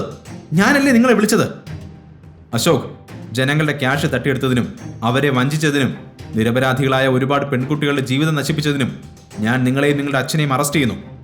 ഇൻസ്പെക്ടർ എടുത്തടിച്ചതുപോലെ പറഞ്ഞു. അശോക് ഞെട്ടലോടെ ശേഖരനെ നോക്കി. ശേഖരൻ തല കുനിച്ചു നിന്നു. ആവണി ആകെ അമ്പരന്ന് നിൽക്കുമ്പോൾ ആദിത്യന്റെ കണ്ണുകൾ ആ വൈൻ ഗ്ലാസ്സിലേക്ക് തിരിഞ്ഞു. ഇൻസ്പെക്ടർ, ഞാൻ വന്നപ്പോൾ അശോക് എന്റെ ഭാര്യ ഇത് കുടിക്കാൻ നിർബന്ധിക്കുകയായിരുന്നു. ഇതിൽ ഡ്രഗ്സ് കലർത്തിയിട്ടുണ്ടെന്ന് എനിക്ക് നല്ല ഡൗട്ടുണ്ട്. അതൊന്ന് പരിശോധിക്കണം. ഇൻസ്പെക്ടർ ആ ഗ്ലാസ് വാങ്ങി അതിൽ നിന്ന് കുറച്ച് തന്റെ കർച്ചീഫിൽ ഒഴിച്ചു. ഉടൻ തന്നെ അത് കടും നീലയായി മാറി. താങ്കളുടെ സംശയം ശരിയാണ് ആദിത്യൻ. ഇതിൽ വളരെ അപകടകരമായ ഡ്രഗ്സ് ആഡ് ചെയ്തിട്ടുണ്ടായിരുന്നു. കോൺസ്റ്റബിൾ, ഈ തെളിവെടുത്ത് ഇവരെല്ലാം അറസ്റ്റ് ചെയ്ത് കൊണ്ടുപോകൂ. അശോക് കുതറി നോക്കിയെങ്കിലും കോൺസ്റ്റബിൾമാർ അവനെയും ശേഖരനെയും പുറത്തേക്ക് വലിച്ചഴിച്ചു കൊണ്ടുപോയി. എല്ലാവരും പോയപ്പോൾ ആദിത്യനും ആവണിയും അവിടെ ഒറ്റയ്ക്കായി. ക്യാബിൻ അപ്പോൾ പൂർണ്ണ നിശബ്ദതയിലായിരുന്നു. സത്യം മനസ്സിലാക്കിയ ആവണിക്ക് ദേഹം കുഴയുന്നത് പോലെ തോന്നി. ആദിത്യൻ വേഗം തന്നെ ചെന്ന് അവളെ പിടിച്ചു. ആവണി തന്റെ കണ്ണുനീർ തുടച്ചുകൊണ്ട് ആദിത്യനെ നോക്കി. Aditya, I am sorry. അവൻ അവളുടെ അടുത്തേക്ക് ചെന്ന് അവളുടെ കണ്ണുനീർ തുടച്ചു. ഏയ്, എന്താ ഇത്? കരയാൻ മാത്രം ഒന്നും ഉണ്ടായില്ലല്ലോ. നീ ഓക്കെ അല്ലേ? അശോകിനും അവന്റെ അച്ഛനും അവർ ചെയ്തതിനൊക്കെയുള്ള ശിക്ഷ കിട്ടും. ഒരുപാട് പെൺകുട്ടികളുടെ ജീവിതം അവർ തകർത്തിട്ടുണ്ട്. ആവണി മൂളി. പക്ഷേ ഇനി എവിടെ നിന്ന് പണം ഒപ്പിക്കുമെന്ന് ആലോചിച്ച് അവൾ ടെൻഷനോടെ സോഫയിലേക്ക് വീണു. ആദിത്യൻ അപ്പോൾ അവന്റെ പോക്കറ്റിൽ നിന്നും 30 ലക്ഷത്തിന്റെ ഒരു ചെക്ക് എടുത്ത് അവളുടെ നേരെ നീട്ടി. നോക്ക്, നിന്റെ അച്ഛനെ രക്ഷിക്കാനുള്ള ക്യാഷ് ഞാൻ അറേഞ്ച് ചെയ്തിട്ടുണ്ട്. ആവണി അമ്പരപ്പോട് ചോദിച്ചു. ഇതെങ്ങനെ? ഇത്രയും പെട്ടെന്ന് ഇത്രയും പണം എവിടെ നിന്ന് കിട്ടി? എന്നാൽ അവൻ മറുപടി ഒന്നും പറഞ്ഞില്ല. സത്യം പറഞ്ഞാൽ കൂടുതൽ പ്രശ്നമാകുമെന്ന് തോന്നിയപ്പോൾ ആദിത്യൻ മിണ്ടാതിരുന്നു. എന്നാൽ ആവണി വിടാൻ തയ്യാറല്ലായിരുന്നു. അവൾ വീണ്ടും ആവർത്തിച്ചു. പറ ആദിത്യ, ആരാണ് നിനക്ക് ചെക്ക് തന്നത്? അവസാനം ആദിത്യൻ ഒരു കള്ളം പറയാൻ തീരുമാനിച്ചു. അത് പിന്നെ ഞാനിതെൻ്റെ ഒരു ഫ്രണ്ടിൻ്റെ കയ്യിൽ നിന്നും കടം വാങ്ങിയതാ. അവൻ ഈ അടുത്തായി അവൻ്റെ കമ്പനിയിൽ നിന്നും ഒരുപാട് ക്യാഷ് കിട്ടിയിരുന്നു. അവനിപ്പോൾ അത്യാവശ്യമൊന്നുമില്ല. അപ്പോൾ പിന്നെ അവൻ എന്നെ സഹായിക്കാമെന്ന് സമ്മതിച്ചതാണ്. അത് കേട്ടെങ്കിലും ആവണി അത്ഭുതത്തോടെ അവനെ നോക്കി. ഇന്നവൻ ഒരുപാട് പ്രശ്നങ്ങൾ ഒറ്റയടിക്ക് പരിഹരിച്ചതുപോലെ അവൾക്ക് ഫീൽ ചെയ്തു. അവൻ പിന്നെയും വിശദീകരിച്ചു. അവനിത് പെട്ടെന്നൊന്നും വേണ്ടെന്നാ പറഞ്ഞത്. അവനിപ്പോൾ ഇന്ത്യക്ക് പുറത്താണുള്ളത്. അതുകൊണ്ട് ഇത് സാവധാനം തിരികെ കൊടുത്താൽ മതി. നീ ഇതിനെപ്പറ്റി ആലോചിച്ച് ടെൻഷൻ ആവണ്ട. അത് പറയുമ്പോൾ ആദിത്യൻ സ്നേഹത്തോടെ ആവണിയുടെ കണ്ണുകളിലേക്ക് നോക്കി. വിവാഹത്തിന് ശേഷം ഇന്ന് ആദ്യമായിട്ടാണ് അവൻ അവളുടെ ഭംഗി ഇത്ര അടുത്തു നിന്ന് കാണുന്നത്. പെട്ടെന്ന് അവൻ ബോധത്തിലേക്ക് തിരികെ വന്നു ക്ലോക്കിലേക്ക് നോക്കി. എന്നിട്ട് പറഞ്ഞു, ആവണി, വേഗം പോവാം. ആലോചിച്ച് നിൽക്കാൻ നേരമില്ല. ഇനി 45 മിനിറ്റ് കൂടെയുള്ളൂ. അച്ഛനും അമ്മയും അവിടെ നമ്മളെ വെയിറ്റ് ചെയ്യുന്നുണ്ടാവും. ആദിത്യൻ പറഞ്ഞപ്പോഴാണ് ആവണിയും സമയം നോക്കിയത്. അവൾ അവിടേക്ക് വന്നിട്ട് കുറേ സമയം കഴിഞ്ഞിരുന്നു. ഇനി ഒരുപാട് ചിന്തിച്ച് സമയം കളയാനില്ല. എത്രയും പെട്ടെന്ന് അവർക്ക് സ്റ്റോറിലേക്ക് തിരികെ എത്തണം. അല്ലെങ്കിൽ അച്ഛനെ അവർ ജയിലിലേക്ക് അയക്കും. ആവണി ആദിത്യനെയും കൂട്ടി വേഗം തന്നെ അവിടെ നിന്നും പോയി. അതേസമയം ജയരാജും ഗീതയും അപ്പോഴും ആ സ്റ്റോറിന്റെ ഒരു മൂലയിൽ ഇരിക്കുകയായിരുന്നു. അവരുടെ ചുറ്റും ഒരുപാട് ബോഡി ഗാർഡ്സ് നിൽക്കുന്നുണ്ട്. അവരെല്ലാം മാനേജറുടെ ആജ്ഞയ്ക്കായി വെയിറ്റ് ചെയ്യുകയാണ്. മാനേജർ കമ്മീഷണറെ വിളിച്ച് അങ്ങോട്ടേക്ക് വരാൻ പറഞ്ഞിട്ടുണ്ട്. കുറച്ചു സമയം അക്ഷമയോടെ അങ്ങോട്ടും ഇങ്ങോട്ടും നടന്നതിന് ശേഷം മാനേജർ ദേഷ്യത്തോടെ പറഞ്ഞു, ഇനി 10 മിനിറ്റ് കൂടെ ബാക്കിയുള്ളൂ. നിങ്ങളുടെ മോളും മരുമോനും ഇതുവരെ എത്തിയിട്ടില്ല. അവർക്ക് ക്യാഷ് കണ്ടെത്താൻ കഴിയുമെന്ന് എനിക്ക് ഒട്ടും ഉറപ്പില്ല. എന്തായാലും നിങ്ങൾ ജയിലിലേക്ക് പോകാൻ റെഡി ആയിക്കോളൂ. ജയരാജും ഗീതയും ആകെ പേടിച്ചുപോയി. മാനേജർക്ക് കൂടുതൽ എന്തെങ്കിലും പറയാൻ സാധിക്കുന്നതിന് മുമ്പ് ആദിത്യനും ആവണിയും ഗേറ്റ് കടന്ന് അങ്ങോട്ടേക്ക് വരുന്നത് എല്ലാവരും കണ്ടു. അവരെ രണ്ടുപേരെയും കണ്ടപ്പോൾ ജയരാജിന്റെ കണ്ണുകൾ വിടർന്നു. അയാൾ ആകെ പരിഭ്രമത്തിലായിരുന്നു. ഗീത ആകാംക്ഷയോട് ചോദിച്ചു, എന്തായി മോളെ, ക്യാഷ് കിട്ടിയോ? ഞങ്ങൾ ആകെ പേടിച്ചുപോയി. ആവണി അമ്മയെ സമാധാനിപ്പിച്ചുകൊണ്ട് പറഞ്ഞു, അമ്മ പേടിക്കണ്ട, ഇതാ ചെക്ക്. നമുക്കിത് കൊടുത്ത് വേഗം തന്നെ പോവാം. അത് കണ്ടപ്പോൾ ഗീതയ്ക്ക് വളരെ സന്തോഷം തോന്നി. ആവൂ, ആശ്വാസമായി. കണ്ടോ മോളെ, ഞാൻ നിന്നോട് പറഞ്ഞില്ലേ അശോക് നിന്നെ സഹായിക്കുമെന്ന്. അവൻ ശരിക്കും ഒരു നല്ല മനസ്സുള്ളവനാണ്. ആദിത്യനെ പോലെയല്ല. ആ പണം അശോക് കൊടുത്തതാവും എന്നാണ് ഗീത കരുതിയത്. പണം കണ്ടപ്പോൾ ഗീതയുടെ കണ്ണുകളിൽ സന്തോഷം നിറഞ്ഞു. അതിനിടയിലും അവർ ദേഷ്യത്തോടെ ആദിത്യനെ നോക്കി. എന്നിട്ട് പറഞ്ഞു, നോക്ക്, ഈ ചെക്ക് കണ്ടോ? ഇതാണ് അന്തസ്. അശോക് എൻ്റെ മോളുടെ ഫ്രണ്ടായത് ഭാഗ്യം. അല്ലെങ്കിൽ ഞങ്ങൾ എന്ത് ചെയ്തേനെ? നീ ഇന്ന് തന്നെ ഇവിടെ ഡിവോഴ്സ് ചെയ്യുന്നതാണ് നല്ലത്. നിന്നെപ്പോലെ ഒരുത്തൻ കാരണം എൻ്റെ മകളുടെ ജീവിതം നശിക്കുന്നത് എനിക്ക് കണ്ടു നിൽക്കാൻ വയ്യ. ഒരുപാട് സ്വർണം കൊണ്ട് മൂടേണ്ട പെണ്ണാണ്. എന്നിട്ടിപ്പോ ഇവളുടെ അവസ്ഥ കണ്ടില്ലേ? അതും പറഞ്ഞ് ഗീത തലയിൽ കൈവച്ചു. അവിടെ ഒരു ചെയറിലിരുന്നു. എന്നാൽ അത് കേട്ടപ്പോൾ ആവണിക്ക് സഹിച്ചില്ല. അവൾ ആദിത്യനെ നോക്കി. എന്നിട്ട് അമ്മയോട് വിശദീകരിക്കാൻ ശ്രമിച്ചു. അതങ്ങനെയല്ല അമ്മേ, സത്യത്തിൽ ആദിത്യനാണ്. എന്നാൽ ഗീത അവളെ പറഞ്ഞു മുഴുവിപ്പിക്കാൻ സമ്മതിച്ചില്ല. ആവണി മിണ്ടാതിരിക്കുന്നതാ നിനക്ക് നല്ലത്. ഈ ഇടയെ നിനക്കിപ്പോൾ നല്ലതും ചീത്തയും ഒന്നും തിരിച്ചറിയാതായിട്ടുണ്ട്. നിന്റെ സാരി തുമ്പിൽ കെട്ടിയിട്ട പോലെ നടക്കുന്ന ഇവനെ കൊണ്ട് എന്തിനു കൊള്ളാം? നീ എന്താ ഇപ്പോഴും ഇവനെ ഒഴിവാക്കാത്തത്? പുറത്ത് അലഞ്ഞു തിരിഞ്ഞ് നടക്കുന്ന പൂച്ചകൾ ഇടയ്ക്ക് വീട്ടിൽ വന്ന് താമസിക്കില്ലേ? ഒരു കാലം കഴിയുമ്പോൾ അവ തനിയെ തിരിച്ചു പോകും. അതുപോലെ കരുതിയാൽ മതി ഇതും. ഗീത പരിസരബോധമില്ലാതെ സംസാരിക്കുന്നത് കേട്ടപ്പോൾ അവിടെയുണ്ടായിരുന്ന മാനേജറും ബോഡി ഗാർഡ്സും പരസ്പരം നോക്കി. എന്നാൽ എല്ലാവരും അത് കേൾക്കുന്നുണ്ട് എന്ന ഭാവമൊന്നും ഗീതയ്ക്കില്ലായിരുന്നു. എന്നാൽ അശോകിന്റെ കാര്യം പറയുമ്പോഴെല്ലാം ആവണിക്ക് അവനിന്ന് ചെയ്ത പ്രവൃത്തിയാണ് ഓർമ്മ വന്നത്. അമ്മ ഇനി ഒരിക്കലും അവനെ ന്യായീകരിക്കരുത് എന്നുള്ളതുകൊണ്ട് ആവണി വാശിയോടെ അപ്പോൾ തന്നെ പറഞ്ഞു, അമ്മേ, ഞാൻ പറയുന്നൊന്ന് കേൾക്ക്. ഈ ക്യാഷ് എനിക്ക് തന്നത് അശോകല്ല, ആദിത്യനാണ്. അവന്റെ ഒരു ഫ്രണ്ട് കൊടുത്തതാണ്. ആവണിയുടെ വാക്കുകൾ എല്ലാവരെയും ഞെട്ടിച്ചു. ഗീതയും ജയരാജും അത്ഭുതത്തോടെ ആദിത്യനെ നോക്കി. ഗീത സംശയത്തോടെ നിന്നു. പിന്നെ അവനെ പരിഹസിച്ചു. ഓ, ശരിക്കും ഒരു ഫ്രണ്ട് എന്നാണോ? അതോ നീ എന്തെങ്കിലും തട്ടിപ്പ് നടത്തിയതാണോ? ഞാനും ഒന്ന് നോക്കട്ടെ നിന്റെ ഏത് ഫ്രണ്ടാണ് നിനക്ക് ഈ 30 ലക്ഷമൊക്കെ തന്നതെന്ന്. നീ അവനെ ഒന്ന് വിളിച്ചേ, എനിക്ക് ഈ പറഞ്ഞ ഫ്രണ്ടിനോടൊന്ന് സംസാരിക്കണം. ഇത് കേട്ടപ്പോൾ ആദിത്യൻ പരിഭ്രാന്തിയോടെ ചുറ്റും നോക്കാൻ തുടങ്ങി. ഇനി അവരോട് എന്ത് കള്ളം പറയുമെന്നാണ് ആദിത്യൻ ആലോചിച്ചത്. അതേസമയം ഗീതയുടെ സംശയകരമായ നോട്ടം അവനിൽ തന്നെ ഉറച്ചു നിന്നു. നീ എന്തിനാണ് ഈ നോക്കുന്നത്? കോൾ ചെയ്യുന്നില്ലേ? അമ്മേ, അവൻ ഇവിടെയല്ല താമസിക്കുന്നത്. ബിസിനസ് ആവശ്യത്തിനായി അവൻ പുറത്താണ്. അവന്റെ സെക്രട്ടറിയാണ് എനിക്ക് ചെക്ക് തന്നത്. ആദിത്യൻ മടിച്ചു മറുപടി പറഞ്ഞു. ആദിത്യൻ പിന്നെ കൂടുതൽ എന്തെങ്കിലും പറയുന്നതിന് മുമ്പ് സ്റ്റോർ മാനേജർ അവരുടെ അടുത്തേക്ക് വന്നു. അവർ കുറേ സമയമായി അവിടെ ഇരുന്ന് പരസ്പരം തർക്കിക്കുന്നത് അയാൾ കാണുന്നുണ്ട്. അയാൾക്ക് അവരെ അവിടെ നിന്ന് പറഞ്ഞയക്കണമായിരുന്നു. മാനേജർ പറഞ്ഞു, അവിടെ നടന്നതും പിന്നീട് മണിക്കൂറുകളായി അവിടെ നടക്കുന്ന തർക്കങ്ങളുമെല്ലാം സ്റ്റോറിന്റെ റെപ്യൂട്ടേഷനെ ബാധിക്കുമെന്ന് അയാൾ ഭയപ്പെട്ടു. എക്സ്ക്യൂസ് മീ, നിങ്ങളുടെ കുടുംബ നാടകമൊക്കെ സ്വന്തം വീട്ടിൽ ചെന്നിട്ട് മതി. എനിക്കിപ്പോൾ തന്നെ എൻ്റെ ക്യാഷ് കിട്ടണം. ഓക്കെ, ഇതാ നിങ്ങളുടെ ക്യാഷ്. അത് കേട്ട് ആവണി ആ ചെക്ക് എടുത്ത് മാനേജർക്ക് കൊടുത്തുകൊണ്ട് പറഞ്ഞു. അയാൾ അതും വാങ്ങി അവിടേക്ക് വരുന്ന മറ്റ് കസ്റ്റമേഴ്സിനരികിലേക്ക് പോയി. അയാളുടെ കൂടെ ഉണ്ടായിരുന്ന ഗാർഡുകളും സ്റ്റോറിന്റെ മറുവശത്തേക്ക് പോയി.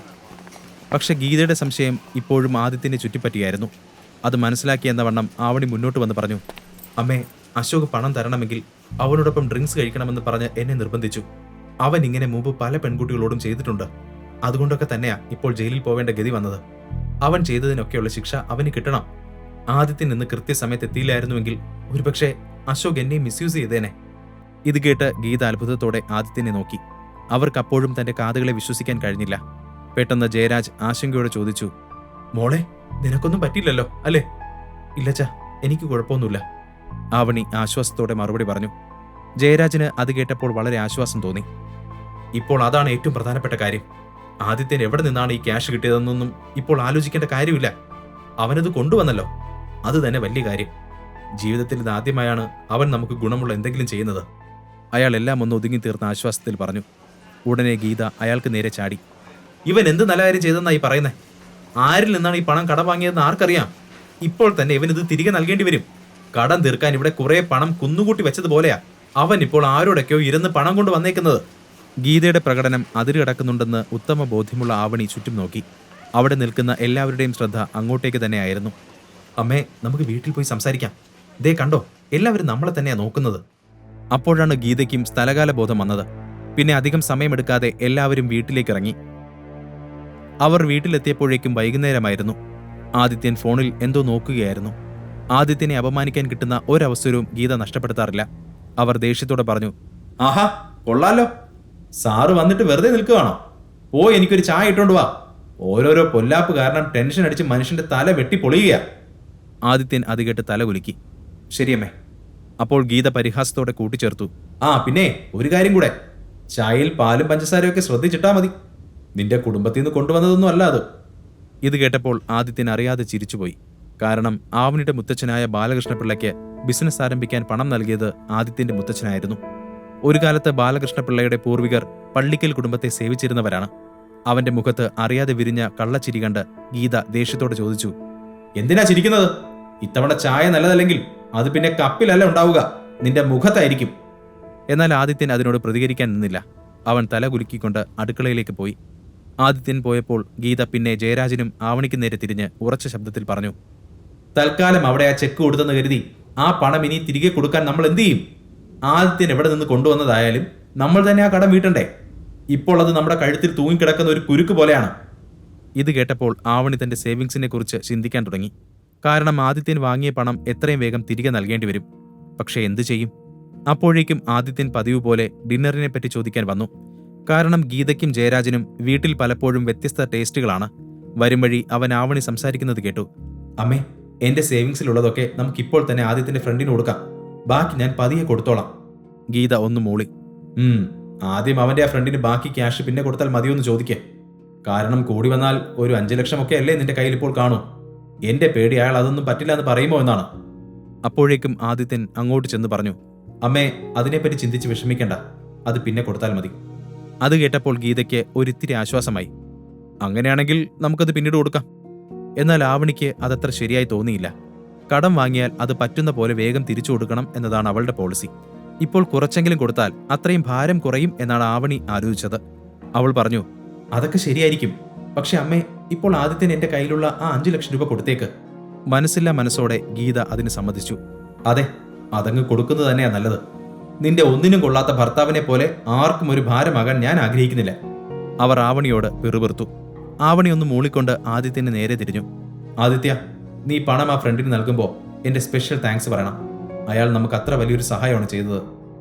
ആദിത്യൻ തലയാട്ടി. ആ പണം ഇപ്പോൾ വേണ്ട എന്ന് താൻ വീണ്ടും വീണ്ടും പറഞ്ഞാൽ അവർക്ക് സംശയം തോന്നുമെന്ന് അവൻ അറിയാമായിരുന്നു. ശേഷം അവൻ ഡിന്നറിന് കഴിക്കാൻ എന്താണ് വേണ്ടതെന്ന് എല്ലാവരോടും ചോദിച്ച് നേരെ കിച്ചണിലേക്ക് പോയി. 4 വർഷമായി അവനിത് ശീലമായിരുന്നു. ആ വീട്ടിലെ എല്ലാ ജോലികളും ചെയ്യാൻ അവനൊട്ടും മടിയില്ലായിരുന്നു. കുറച്ചു സമയത്തിനകം എല്ലാവരും ഭക്ഷണം കഴിച്ച് അവരവരുടെ മുറികളിലേക്ക് പോയി. ആദിത്യൻ ബാക്കി പണികളെല്ലാം ചെയ്ത് കിച്ചണിൽ തന്നെ നിന്നു. അവൻ ഓരോ ചിന്തയിൽ നിൽക്കുമ്പോൾ പെട്ടെന്ന് ആവണിയുടെ രൂപം അവന്റെ മനസ്സിലേക്ക് വന്നു. ഇന്നാദ്യമായി അവളുടെ കണ്ണിൽ അവനോടുള്ള ബഹുമാനം അവൻ കണ്ടു. ആ ബഹുമാനം മെല്ലെ അവനോടുള്ള ഒരിഷ്ടത്തിലേക്ക് മാറുമെന്ന് അവൻ പ്രതീക്ഷിച്ചു. അതിനെപ്പറ്റി ആലോചിച്ചപ്പോൾ അവന്റെ ചുണ്ടിൽ അറിയാതെ ഒരു ചിരി വിരിഞ്ഞു. അതിനിടയിൽ അവന്റെ പോക്കറ്റിൽ കിടന്ന ഫോൺ റിങ് ചെയ്തു. അവനതെടുത്ത് നോക്കിയപ്പോൾ ഷാനവാസ് ആയിരുന്നു. ആദിത്യൻ കോൾ അറ്റൻഡ് ചെയ്തു. ഉടനെ അപ്പുറത്ത് നിന്നും സംസാരം കേട്ടു. Hello sir, sorry for disturbing you. അപ്പോയിൻമെന്റ് എഗ്രിമെന്റിൽ സാറിന്റെ ഒരു സൈൻ വേണമായിരുന്നു. സാർ നാളെ എപ്പോഴാണ് ഫ്രീ ആവുക? ആദിത്യൻ ചുറ്റും നോക്കിക്കൊണ്ട് പറഞ്ഞു. ഞാൻ നാളെ ഓഫീസിലേക്ക് എത്തിക്കോളാം. Okay sir, good night. ശേഷം ആദിത്യൻ ഫോൺ കോൾ കട്ട് ചെയ്തു. എന്നിട്ട് മുറിയിലേക്ക് പോകാൻ വേണ്ടി തിരിഞ്ഞപ്പോൾ ആവണി അവനെയും നോക്കി അവിടെ നിൽക്കുന്നത് കണ്ടു. അവൾ സംശയത്തോടെ അവനെ നോക്കി. നീ ഈ സമയത്ത് ആരോടാണ് ഫോണിൽ സംസാരിക്കുന്നത്? പതിവില്ലാത്തൊരു പരിപാടി. ആദിത്യൻ പെട്ടെന്ന് തന്നെ മറുപടി പറഞ്ഞു. അതൊന്നുമില്ല ആവണി. ഇപ്പോൾ കുറച്ച് ദിവസമായി ഏത് നേരവും ക്രെഡിറ്റ് കാർഡ് കമ്പനികളുടെ കോൾ വരുന്നുണ്ട്. ഇവന്മാർക്കിത് നേരവും കാലവും ഒന്നുമില്ല. അത് കേട്ടതും ആവണി ഒന്നും മൂളി. പിന്നെ ഒന്നും മിണ്ടാതെ അവളുടെ മുറിയിലേക്ക് ഉറങ്ങാൻ വേണ്ടി പോയി. അവൾ പോയതും ആദിത്യൻ ഒരു ദീർഘനിശ്വാസം എടുത്തു. എന്നിട്ട് നെറ്റിയിലെ വിയർപ്പ് തുടച്ചു കളഞ്ഞു. പിന്നെ വേഗം തന്നെ അവന്റെ മുറിയിലേക്ക് പോയി. പിറ്റേ ദിവസം രാവിലെ ആദിത്യൻ വീട്ടിലെ കാര്യങ്ങളെല്ലാം തീർത്ത് മീറ്റിയോറിന്റെ ഓഫീസിലേക്ക് പോയി. മാർക്കറ്റിൽ സാധനം വാങ്ങാൻ പോവുകയാണെന്നാണ് ആവണിയോട് പറഞ്ഞത്. അപ്പോൾ പിന്നെ വേഗം തന്നെ വീട്ടിലേക്ക് തിരിച്ചു വരേണ്ടി വരും. എങ്കിലും അവന് ഇവിടെ വേറെ ഫ്രണ്ട്സ് ഒന്നുമില്ല എന്ന് ആവണിക്ക് അറിയാവുന്നതുകൊണ്ട് വേറെ കള്ളമൊന്നും പറയാൻ പറ്റില്ല. ആദിത്യൻ ഓഫീസിലേക്ക് എത്തുന്നതിന് കുറച്ചു മുൻപായി ഷാനവാസിന്റെ കോൾ വീണ്ടും വന്നു. Good morning sir. ഞാൻ ഓഫീസിലെ എല്ലാ സീനിയർ എക്സിക്യൂട്ടീവ്സിനോടും വിവരം അറിയിച്ചിട്ടുണ്ട്. അവരെല്ലാം മീറ്റിംഗിന് തയ്യാറായി ഇവിടെ എത്തിയിട്ടുണ്ട് സർ. സാർ എപ്പോഴാണ് വരിക? എല്ലാവരും സാറിനെ കാണാൻ വേണ്ടി ആകാംക്ഷയിലാണ്. എന്നാൽ ആദിത്യൻ ഉടനെ തന്നെ മറുപടി പറഞ്ഞു. മിസ്റ്റർ ഷാനവാസ്, ഒരു മീറ്റിംഗ് ഷെഡ്യൂൾ ചെയ്യുന്നതിന് മുമ്പ് നിങ്ങൾ എന്തുകൊണ്ടാണ് എന്നോട് ചോദിക്കാതിരുന്നത്? എന്റെ റിയൽ ഐഡന്റിറ്റി ഇപ്പോൾ ആരും അറിയുന്നത് എനിക്ക് ഇഷ്ടമല്ല. So please cancel the meeting. Shanavas അത് കേട്ട് ആകെ പേടിച്ചു. സോറി സർ, ഞാൻ ഇപ്പോൾ തന്നെ മീറ്റിംഗ് ക്യാൻസൽ ചെയ്തോളാം. സാറിനെ പറ്റി ആരും ഒന്നും അറിയില്ല. ഓക്കെ, എനിക്ക് നിങ്ങളോട് മാത്രമായി കുറച്ച് കാര്യങ്ങൾ സംസാരിക്കാനുണ്ട്. അത് കഴിഞ്ഞ് ഞാൻ വേഗം തന്നെ പോകും. അതും പറഞ്ഞ് ആദിത്യൻ കോൾ കട്ട് ചെയ്തു. കുറച്ചു സമയത്തിനകം അവൻ ഓഫീസിലെത്തി. തിരക്കിട്ട് ഓഫീസിനകത്തേക്ക് നടക്കുന്നതിനിടയിലാണ് മുമ്പിൽ നിൽക്കുന്ന ഒരു കപ്പിളിനെ ആദിത്യൻ ശ്രദ്ധിച്ചത്. ആ പയ്യൻ ഒരു ബ്ലാക്ക് സ്യൂട്ടാണ് ധരിച്ചിരിക്കുന്നത്. പെൺകുട്ടിയാണെങ്കിലും വളരെ വില കൂടിയ വസ്ത്രമാണ് ഇട്ടിരിക്കുന്നത്. അവരെ കണ്ടാൽ തന്നെ വളരെ സമ്പന്ന കുടുംബങ്ങളിൽ നിന്ന് വന്നതുപോലെ ഉണ്ടായിരുന്നു. അതാരാണെന്ന് മനസ്സിലായെങ്കിലും ആദിത്യൻ അവരെ ശ്രദ്ധിക്കാത്തതുപോലെ മുന്നോട്ട് നടന്നു. എന്നാൽ ആ പെൺകുട്ടി അവനെ വിടാൻ തയ്യാറായിരുന്നില്ല. അവൾ പരിഹാസത്തോടെ അവനോട് പറഞ്ഞു. ഓ, അളിയൻ ഇവിടെയോ? വഴിതെറ്റിയെങ്ങാനും വന്നതാണോ? നിന്നെപ്പോലുള്ളവർക്കുള്ളതല്ലല്ലോ ഈ കമ്പനി. ആദിത്യന്റെ മുമ്പിൽ നിൽക്കുന്ന ആ പെൺകുട്ടി ആവണിയുടെ കസിൻ വേദികയായിരുന്നു. വേദികയ്ക്ക് ചെറുപ്പം മുതൽ തന്നെ ആവണിയെ ഒട്ടും ഇഷ്ടമല്ല. അതിനൊരുപാട് കാരണങ്ങളുണ്ടായിരുന്നു. ആവണി വളരെ ബുദ്ധിമതിയായ സുന്ദരിയായ പെൺകുട്ടിയാണ്. അവളെ കണ്ട മാത്രയിൽ തന്നെ ഏതൊരാളും വീണുപോകുമെന്ന് പറഞ്ഞാൽ പോലും തെറ്റില്ല. അതുകൊണ്ടാണ് വേദിക അവളെ വെറുക്കുന്നത്. എന്നാൽ ആവണി ആദിത്യനെ പോലെ ഒരാളെ വിവാഹം കഴിച്ചപ്പോൾ വേദികയ്ക്ക് വളരെ സന്തോഷം തോന്നി. വേദിക വിവാഹം കഴിക്കാൻ പോകുന്നത് നഗരത്തിലെ സമ്പന്നരിൽ ഒരാളായ രാഘവൻ കൈമളിന്റെ മകൻ സിദ്ധാർത്ഥിനെയാണ്. രാഘവൻ കൈമളിന് മീറ്റിയോർ ഗ്രൂപ്പുമായി നല്ല ബന്ധമുണ്ട്. അയാളുടെ പേരും പെരുമയും കണ്ടിട്ട് തന്നെയാണ് ഗായത്രി ദേവി തന്റെ ചെറുമകളെ രാഘവന്റെ മകനുമായി വിവാഹമുറപ്പിച്ചത്. സിദ്ധാർത്ഥുമായുള്ള വിവാഹം തീരുമാനിച്ചതു മുതൽ വേദിക ആദിത്യനെയും ആവണിയെയും കളിയാക്കാൻ കിട്ടുന്ന ഒരവസരവും പാഴാക്കാറില്ല. എന്നാൽ ആദിത്യൻ അതൊന്നും ശ്രദ്ധിക്കാതെ എല്ലാം കേട്ടു നിൽക്കാറാണ് പതിവ്. ഇന്നും അവനൊന്നും മിണ്ടിയില്ല. വേദിക തുടർന്നു. എന്തായാലും അത് വിട്ടേക്ക്. അതൊന്നും എന്നെ ബാധിക്കുന്ന കാര്യമല്ലല്ലോ. നിന്നെപ്പോലെയുള്ള ഒരാൾക്ക് ഞങ്ങളുടെ മുമ്പിൽ നിൽക്കാൻ പോലുമുള്ള സ്റ്റാറ്റസ് ഇല്ല. ഞങ്ങൾ ശേഖർ അങ്കിളിന് ഞങ്ങളുടെ വെഡിങ് ഇൻവിറ്റേഷൻ കൊടുക്കാൻ വന്നതാ. നിനക്കും വേണമെങ്കിൽ കല്യാണത്തിന് വരാം. ഞാൻ നിനക്കൊരു വെയിറ്റർ സ്ഥാനം റിസർവ് ചെയ്തിടാം. ഇതെല്ലാം കേട്ടിട്ടും ഒരു കുലുക്കവുമില്ലാതെ ആദിത്യൻ ആത്മവിശ്വാസത്തോടെ അവിടെ തന്നെ നിന്ന് പറഞ്ഞു, എന്നെപ്പറ്റി ചിന്തിച്ചതിന് താങ്ക്സ്. പക്ഷേ എനിക്ക് നിങ്ങളുടെ വിവാഹത്തിൽ പങ്കെടുക്കണമെന്ന് ഒരാഗ്രഹവും ഇല്ല. ആ പറഞ്ഞത് കേട്ട് സിദ്ധാർത്ഥ് അവനെ അടിമുടി ഒന്ന് നോക്കി. ആദിത്യന്റെ സിമ്പിൾ ഡ്രസ്സിംഗ് സ്റ്റൈൽ കണ്ട് സിദ്ധാർത്ഥ് സ്വയം ചിരിച്ചു. എന്നാൽ ഈ ഡ്രസ്സിങ്ങിന്റെ ഉള്ളിലുള്ള ആൾ മീറ്റിയോറിന്റെ ഉടമയാണെന്ന് അവൻ അറിയില്ലായിരുന്നു. അവർ ഇൻവിറ്റേഷൻ കാർഡ് നൽകാൻ പോകുന്ന ചന്ദ്രശേഖരൻ നിലവിൽ ജയിലിൽ കിടക്കുകയാണ്. അതൊന്നും അറിയാതെ സിദ്ധാർത്ഥ് അവനെ പരിഹസിച്ചു. ഓ, അപ്പോൾ ഇതാണ് ആദിത്യൻ അല്ലേ? നിന്നെപ്പറ്റി ഞാൻ ധാരാളം കേട്ടിട്ടുണ്ട്. നീ നിന്റെ ഭാര്യയുടെ ചിലവിലാണ് ജീവിക്കുന്നത് അല്ലേ? അവസാനം ഇന്നെനിക്ക് നിന്നെ കാണാൻ പറ്റിയല്ലോ. പിന്നെ നിന്നോടൊരു കാര്യം പറഞ്ഞേക്കാം. എന്നാൽ സിദ്ധാർത്ഥിനെ പറഞ്ഞു മുഴുവനാക്കാൻ സമ്മതിക്കാതെ ആദിത്യൻ ഇടയ്ക്ക് കയറി. ഞാനിവിടെ ഒരു ജോലിയുടെ ആവശ്യത്തിന് വേണ്ടി വന്നതാണ്. നിങ്ങളോട് സംസാരിച്ച് നിൽക്കാൻ നേരമില്ല. ജോലിക്കോ? സീരിയസ്ലി? ഇവിടെ ക്ലീനിങ് സ്റ്റാഫിനൊന്നും ഒഴിവുള്ളത് എനിക്ക് അറിയില്ലല്ലോ. നിന്റെ വരവ് കണ്ടാൽ ഇവിടെ ചെയർമാൻ ആവാൻ വരുന്നത് പോലെയുണ്ട്. അതും പറഞ്ഞ് വേദിക പൊട്ടിച്ചിരിച്ചുകൊണ്ട് സിദ്ധാർത്ഥിനെ നോക്കി. അവനും അതിനോട് ചേർന്ന് ചിരിച്ച് കയ്യിലുള്ള ക്യാനിലെ ഡ്രിങ്ക്സ് കുടിച്ചുകൊണ്ടിരുന്നു. ആ ക്യാൻ കാലിയായതും അവനത് നിലത്തേക്കെറിഞ്ഞു. എന്നിട്ട് ആദിത്യനെ നോക്കി. ഈ കമ്പനിയുടെ വേസ്റ്റ് എടുക്കാനുള്ള യോഗ്യത പോലും നിനക്കില്ല. വേണമെങ്കിൽ ആ തെരുവിലെ ക്ലീനിങ് ജോലി ചെയ്തോ. ഇനി പണത്തിന് അത്രയും ആവശ്യമാണെങ്കിൽ ദാ ഇത് വെച്ചോ. അതും പറഞ്ഞ് സിദ്ധാർത്ഥ് ആദിത്യന്റെ പോക്കറ്റിലേക്ക് ഒരു 500 നോട്ട് വെച്ചു. അപ്പോൾ ആദിത്യന്റെ മുഖത്ത് ഒരു ചിരി തെളിഞ്ഞു. ഈ 500 രൂപ നോട്ട് കൊണ്ട് ആർക്കാണ് ഉപയോഗമെന്ന് കാലം തെളിയിക്കും. യാതൊരു ഭാവഭേദവും ഇല്ലാതെയുള്ള ആദിത്യന്റെ മറുപടി കേട്ട് സിദ്ധാർത്ഥിന് ദേഷ്യം വന്നു. നീ എന്താണ് ഈ പറഞ്ഞത്? എന്റെ മുമ്പിൽ നിന്ന് എന്തും പറയാമെന്നാണോ? എന്നാൽ ആദിത്യനും വിട്ടുകൊടുക്കാൻ തയ്യാറായിരുന്നില്ല. കൂടുതൽ എന്തെങ്കിലും സംസാരിക്കുന്നതിന് മുമ്പ് നന്നായി ആലോചിക്കണം. അല്ലെങ്കിൽ പിന്നെ നീ സങ്കല്പിക്കുന്നതിനും അപ്പുറമായിരിക്കും എന്റെ പ്രതികരണം. അപ്പോഴേക്കും സിദ്ധാർത്ഥ് ഒരു ആക്രമണത്തിന് തയ്യാറായി നിന്നിരുന്നു. അവൻ ആദിത്യന്റെ നേർക്ക് ചെന്നു. എന്താടാ നീ എന്നെ ചെയ്യാ? വാടാ, നമുക്ക് നോക്കാം. രംഗം വഷളാകുന്നത് കണ്ട വേദിക സിദ്ധാർത്ഥിനെ തടഞ്ഞുകൊണ്ട് പറഞ്ഞു, ഏയ് വേണ്ട, ഇവരോടൊക്കെ സംസാരിച്ച് നമ്മുടെ സമയം കളയണ്ട. പ്രത്യേകിച്ച് ഒരു പണിയും ഇല്ലാത്തതുകൊണ്ടാ ഇവനൊക്കെ ഇങ്ങനെ മനഃപൂർവ്വം ഓരോ പ്രശ്നങ്ങൾ ഉണ്ടാക്കുന്നത്. കം സിദ്ധു, നമുക്ക് പോവാം. സിദ്ധാർത്ഥിന്റെ കണ്ണുകൾ ദേഷ്യം കൊണ്ട് ചുവന്നിരുന്നു. അവൻ എന്തൊക്കെയോ പറയാനുണ്ടായിരുന്നെങ്കിലും സമയവും സന്ദർഭവും ശരിയില്ലെന്ന് തോന്നി. ഇപ്പോൾ അവൻ തന്റെ വെഡ്ഡിംഗ് ഇൻവിറ്റേഷൻ കാർഡ് കൊടുക്കാൻ വേണ്ടി വന്നതാണ്. നല്ലൊരു മൂഡ് കളയണ്ട എന്ന് കരുതി സിദ്ധാർത്ഥ് വേദികയുടെ കൂടെ അകത്തേക്ക് നടന്നു. ആദിത്യൻ അവർ രണ്ടുപേരും പോകുന്നത് നോക്കി നിന്നു. പിന്നെ ചെറിയൊരു ചിരിയോടെ അവിടെ നിന്നും നേരെ ഷാനവാസിന്റെ ക്യാബിന്റെ അടുത്തേക്ക് നടന്നു. അവൻ അവിടേക്ക് എത്തിയപ്പോൾ ചെയർമാൻ എന്നെഴുതിയ ക്യാബിന്റെ മുമ്പിലായി വേദികയും സിദ്ധാർത്ഥും നിൽക്കുന്നുണ്ട്. അകത്ത് ശേഖരൻ ഉണ്ടെന്ന് കരുതിയാണ് അവർ അവിടെ നിൽക്കുന്നത്. ആദിത്യൻ പറഞ്ഞ വാക്കുകൾ അപ്പോഴും സിദ്ധാർത്ഥിന്റെ ഉള്ളിലുണ്ടായിരുന്നു. അവൻ തന്റെ ദേഷ്യം നിയന്ത്രിച്ച് നിൽക്കുകയാണ്. ഇത് കണ്ട വേദിക അവനെ ആശ്വസിപ്പിച്ചു. ഹേയ്, അത് നീ വിട്ടില്ലേ? അവനെപ്പോലുള്ളവനോടൊക്കെ അവിടെ നിന്ന് തർക്കിക്കാൻ നിന്നാൽ നമ്മുടെ വില പോവുകയല്ലേ ഉണ്ടാവൂ. അതൊക്കെ ശരിയാണ് വേദ. എന്നാൽ അവന്റെ അഹങ്കാരം നീ ശ്രദ്ധിച്ചില്ലേ? ഈ വിവാഹം ഒന്ന് കഴിയട്ടെ. ഈ തെരുവിലൂടെ അവനൊരു പട്ടിയെപ്പോലെ നടത്തിച്ചില്ലെങ്കിൽ എന്റെ പേര് സിദ്ധാർത്ഥ് കൈമളെന്നല്ല. എന്നാൽ അപ്പോഴേക്കും ആദിത്യൻ നേരെ ഷാനവാസിന്റെ ക്യാബിനിലേക്ക് പോയിരുന്നു. അയാൾ പഴയ ക്യാബിനിൽ തന്നെയാണ്. ആദിത്യനെ കണ്ടതും ഷാനവാസ് വേഗം തന്നെ തന്റെ ചെയറിൽ നിന്നും എഴുന്നേറ്റുകൊണ്ട് അവനെ സ്വീകരിച്ചു. Sir please come. ആദിത്യൻ അകത്തേക്ക് കയറിക്കൊണ്ട് പറഞ്ഞു. Thank you. പിന്നെ രാഘവൻ കൈമളിനെയും അയാളുടെ മകൻ സിദ്ധാർത്ഥിനെയും നിങ്ങൾക്ക് പരിചയമുണ്ടോ? Yes sir. മിസ്റ്റർ രാഘവൻ വർഷങ്ങളായി ഈ കമ്പനിയുമായി ചേർന്ന് ചില ബിസിനസ്സുകൾ നടത്തുന്നുണ്ട്. ഒരുപാട് കാലമായിട്ട് അറിയാം. എന്താണ് സർ ഇപ്പോൾ അതിനെപ്പറ്റി ചോദിക്കാൻ കാരണം? ഷാനവാസ് വേഗം തന്നെ മറുപടി പറഞ്ഞു. ആദിത്യൻ ഒന്ന് തലയാട്ടി. ശേഷം ഉറച്ച ശബ്ദത്തിൽ പറഞ്ഞു, എന്നാൽ ഇന്നു മുതൽ മിസ്റ്റർ രാഘവന് മീറ്റിയോർ കമ്പനിയുമായി യാതൊരു ബന്ധവും ഉണ്ടാകാൻ പാടില്ല. അയാളെ ഇപ്പോൾ തന്നെ വിളിച്ച് അവരുമായുള്ള എല്ലാ പ്രോജക്റ്റും നമ്മൾ ക്യാൻസൽ ചെയ്തു എന്നറിയിക്കണം. മീറ്റിയോറിന്റെ ക്ലീനിങ് സ്റ്റാഫാകാൻ മാത്രം യോഗ്യതയുള്ളവരോട് ചേർന്ന് നമ്മൾ ബിസിനസ് ചെയ്യാറില്ല എന്ന് പറഞ്ഞാൽ മതി. അത് കേട്ട് ഷാനവാസ് ഞെട്ടി. ആദിത്യൻ ഒട്ടും ആലോചിക്കാതെ ഒന്നും പറയില്ലെന്ന് ഷാനവാസിനറിയാം. രാഘവൻ കൈമളുമായുള്ള എല്ലാ ബിസിനസ്സും നിർത്തണമെന്നാണ് ആദിത്യൻ ഇപ്പോൾ പറയുന്നത്. ഷാനവാസ് അപ്പോൾ തന്നെ രാഘവനെ ഫോണിൽ വിളിച്ചു. എല്ലാം നോക്കിക്കൊണ്ട് ആദിത്യൻ അവിടെയുള്ള ചെയറിലിരുന്നു. അപ്പുറത്ത് രാഘവൻ ഫോൺ എടുത്തതും ഷാനവാസ് പറഞ്ഞു, hello mister Raghavan, this is Shanavas, the new chairman of Meteor group. New chairman എന്ന് കേട്ടതും രാഘവൻ ഒന്ന് ഞെട്ടി. എങ്കിലും അയാൾ ബഹുമാനത്തോടെ തന്നെ നിന്നു. യെസ് മിസ്റ്റർ ഷാനവാസ്, എനിക്ക് നിങ്ങളോടൊരു ബാഡ് ന്യൂസ് പറയാനുണ്ട്. ഇന്നു മുതൽ ഞങ്ങളുടെ കമ്പനി നിങ്ങളുമായി വർക്ക് ചെയ്യാൻ താല്പര്യപ്പെടുന്നില്ല. നിങ്ങളുമായുള്ള എല്ലാ ഡീലും ഞങ്ങൾ ഇപ്പോൾ തന്നെ ക്യാൻസൽ ചെയ്യുകയാണ്. അതിന്റെ ഡോക്യുമെന്റ്സ് നിങ്ങളുടെ ഓഫീസിൽ ഇപ്പോൾ തന്നെ എത്തും. മീറ്റിയോർ ഗ്രൂപ്പിന്റെ ക്ലീനിങ് സ്റ്റാഫ് ആവാൻ മാത്രം യോഗ്യതയുള്ള ആളുകളുടെ കൂടെ ഞങ്ങൾ ബിസിനസ് ചെയ്യാറില്ല. രാഘവന് കാര്യം മനസ്സിലായി. അയാൾ പ്രതികരിക്കുന്നതിന് മുമ്പ് തന്നെ ഷാനവാസ് കോൾ കട്ട് ചെയ്ത് ആദിത്യനെ നോക്കി. ആദിത്യൻ ഒരു ചിരിയോടെ തല കുലുക്കി. അതേസമയം സിദ്ധാർത്ഥും വേദികയും അവിടെ തന്നെ നിൽക്കുകയായിരുന്നു. കമ്പനിയുടെ പുതിയ ചെയർമാൻ ഷാനവാസ് ആണെന്ന് അപ്പോഴേക്കും അവർ അറിഞ്ഞിരുന്നു. അത് കേട്ടപ്പോൾ സിദ്ധാർത്ഥിന് വളരെ അത്ഭുതം തോന്നിയെങ്കിലും ഷാനവാസിനെ കാണണമെന്ന് അവർ തീരുമാനിച്ചു.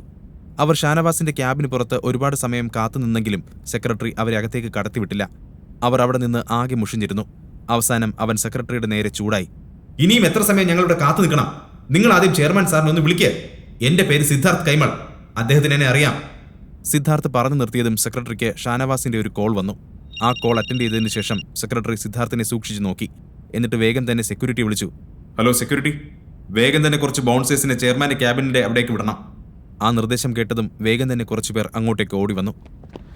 സിദ്ധാർത്ഥിനും വേദികയ്ക്കും കാര്യം മനസ്സിലാകുന്നതിന് മുമ്പ് തന്നെ തോക്കുധാരികളായ അവർ അവരുടെ ചുറ്റും അണിനിരന്നു. സിദ്ധാർത്ഥ് ദേഷ്യത്തോട് അലറി. ഹേയ്, എന്താ ഇത്? നിങ്ങൾക്കൊക്കെ ഭ്രാന്താണോ? നിങ്ങൾ എന്തിനാണ് എന്റെ ചുറ്റും ഇങ്ങനെ നിൽക്കുന്നത്? I'm sorry mister Siddharth.